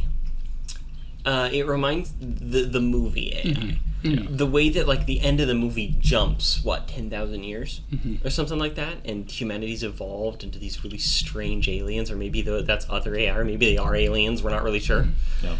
And it kind of takes that leap, and there's something really brave about that, and that kind of daring to imagine that thing that we can't ever actually know ourselves, because it tries to keep to the science, it tries to keep to things so incredibly strictly that it actually creates new science, but then it takes that extra step, and some people really hate that. Some people really like that, like yourself. But I do admire it as kind of a writing thing, because like you said, that's good science fiction, where it introduces the fiction into the science. Yeah. The fiction is not just the story, but the fiction in science fiction is also often the dream. Yeah. I think what I like about this movie is specifically how you can watch it. I don't know. I don't even know how many times I've watched this, and I keep seeing more clues. Yeah. There's always some other layer that you can find, and that's what he's particularly good at. I mean, Prestige is the same way. You can watch that over and over again, and a little comment that's made, or something about how maybe one of the characters isn't recognizing the other character, and you realize that's because that's not their actual husband or whatever. Yeah. The way it is in that other movie. This movie's like that. There's just these tons and tons and tons of little clues to help you understand what's going on, and to expose different layers of what's happening here. I just find that amazing. Yeah. It makes it rewatchable for me, even though it is like a long, slowly paced movie. I can watch it. I'll probably watch it again in a couple of months. Nice. And I have. I've watched this movie. I don't even know how many times I've seen this movie. Okay. Yeah. Nice. That's good. Yeah, I find myself returning to other types of movies these days. I used to watch this type of stuff a lot. The amount of times I watch things like Inception and things, and it's like I've mellowed out, but backwards. They're just like, oh, I really appreciate the more heady science fiction now, and I'm like, I'm gonna watch the Batman again. That's all right. Yep. Yeah. Uh-huh. Yeah. I'm evolving, but backwards. Well, this was a lot of fun. We are at 3 hours. We should probably wrap up. But wow. Any final thoughts? Movie good. No. Yeah. I'm just hoping for a remake with Tom Cruise. Oh boy. But that he'll actually film it in space. Yeah. I'm really happy this exists, because I feel like a movie of this ambition would never exist under the majority of circumstances today because movies like this are too expensive. And when you have people like Christopher Nolan, who is that type of ambitious, you could even say dreamer when it comes to filmmaking and concepts, once he's proven himself as somebody who can bring in audiences and bring in the money, then they just get to make these cool, incredible, amazing things that we wouldn't get otherwise.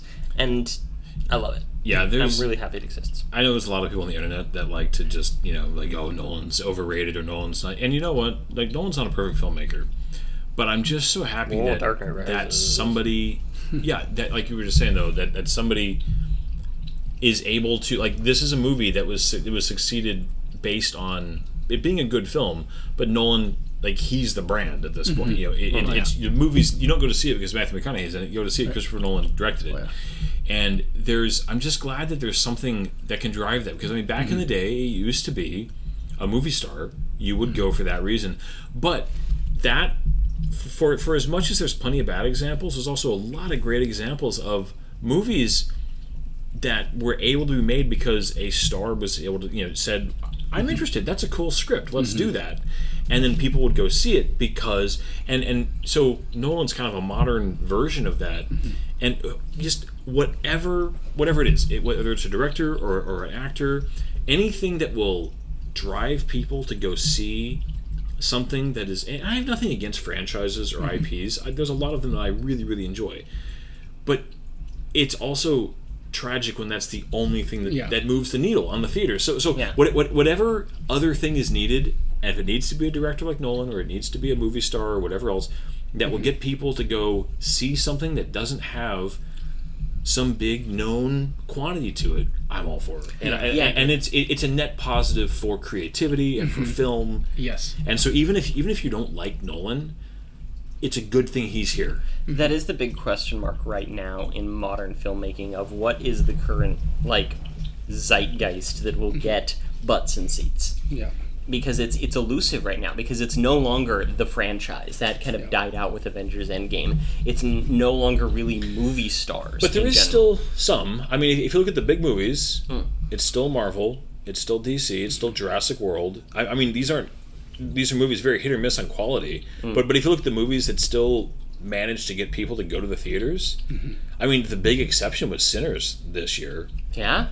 That was a heck of a movie too. Yeah, but that's still Ryan Coogler and Michael B. Jordan. But I was gonna say that was a movie star thing. That was Michael B. Jordan. But it was also word of mouth. It was people went and saw it and were like, "This," and I haven't seen it. To be fair. I told some people to see it. But that is so rare. Like, that is an exception. But I mean, if you look at, I watch a show by a YouTuber named Dan Murrell who does his weekend box office reports, and he loves to talk about, if you crunch the numbers, the amount of films that make more than $100 million that are not franchises or IPs, it's like half a dozen every 10 years at this point. Like, it's very rare. And Nolan's one of the last forces that can do that.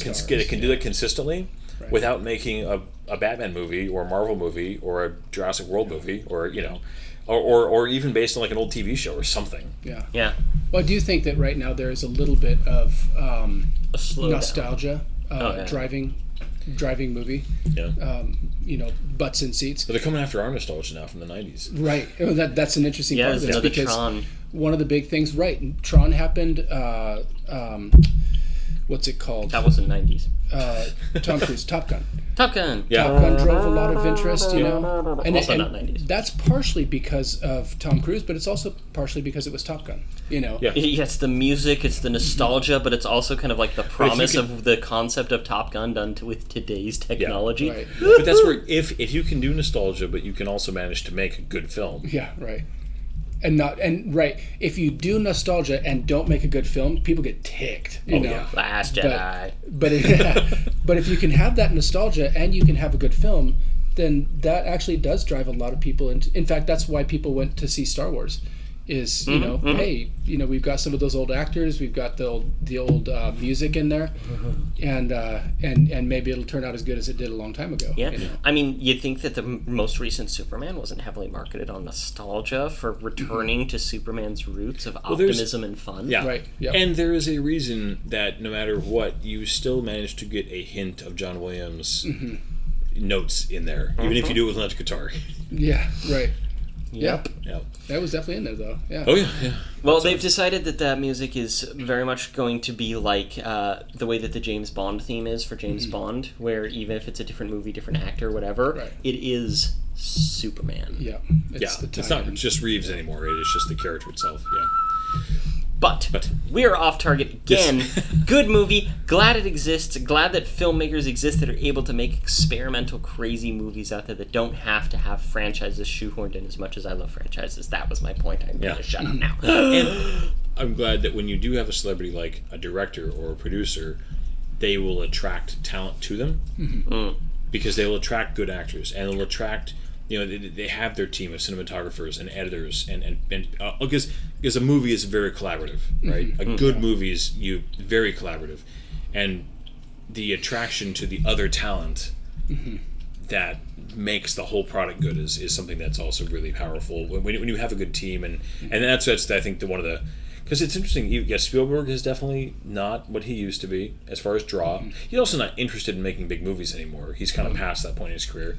And people like Peter Jackson have just given up. Yeah, he's just like, nope. Well, I shouldn't say given up. He got burnt out. Yeah. Cameron's just doing his own thing. Yeah. And then the other big directors are all working in... they're big directors because they did big franchise stuff. Russo brothers. Yeah. Guillermo del Toro. They're big because of their franchise. James Gunn. Yeah. He just dead gendered. Oh, no, that's Russo. I was thinking Wachowski. How do you say that? I always say it wrong. Misgendered? Or, The Wachowski siblings. That's just the safe way to say it now. Yes. Yeah. So, anyways. There was one thing I was going to say. All right. Last thing. I said I was going to shut up, but I lied. The last point. It was as big a lie as Cobain singing I don't have a gun. Oh my gosh. Wow. Nolan's next movie. I worry that this is the one that's going to be the bite that's too big. Yeah. Because we have Nolan directing The Odyssey. The talent of Tom Holland and Zendaya. I don't like it. I also freaking love John Bernthal, but it's weird casting for this. Well, he's cast everybody in this movie. Yeah. It's name a star. They're gonna be in it. I do wish I really like Matt Damon. And it's gonna be fantasy. But I wish he had found somebody that was Mediterranean. Yeah. I really do. There's got to be some good actors out there, and again, nothing against Matt Damon, but Homer should have been, not Homer. I'm sorry, that's the author, not the character. Never mind. Oh no. Point still stands though. But wrong Homer. It should have been. Wow. It should have been Oscar Isaac. We will see what Nolan's, because that's next summer, right? Or next fall. I think something like that. It's about a year and a half away, something like that. Yeah, we'll see. I saw the little teaser. I think you guys have also probably. And we'll see. Yeah, we'll see. We'll see. All right. Night, everybody. Good night. Good night. There's doors and corners, kid.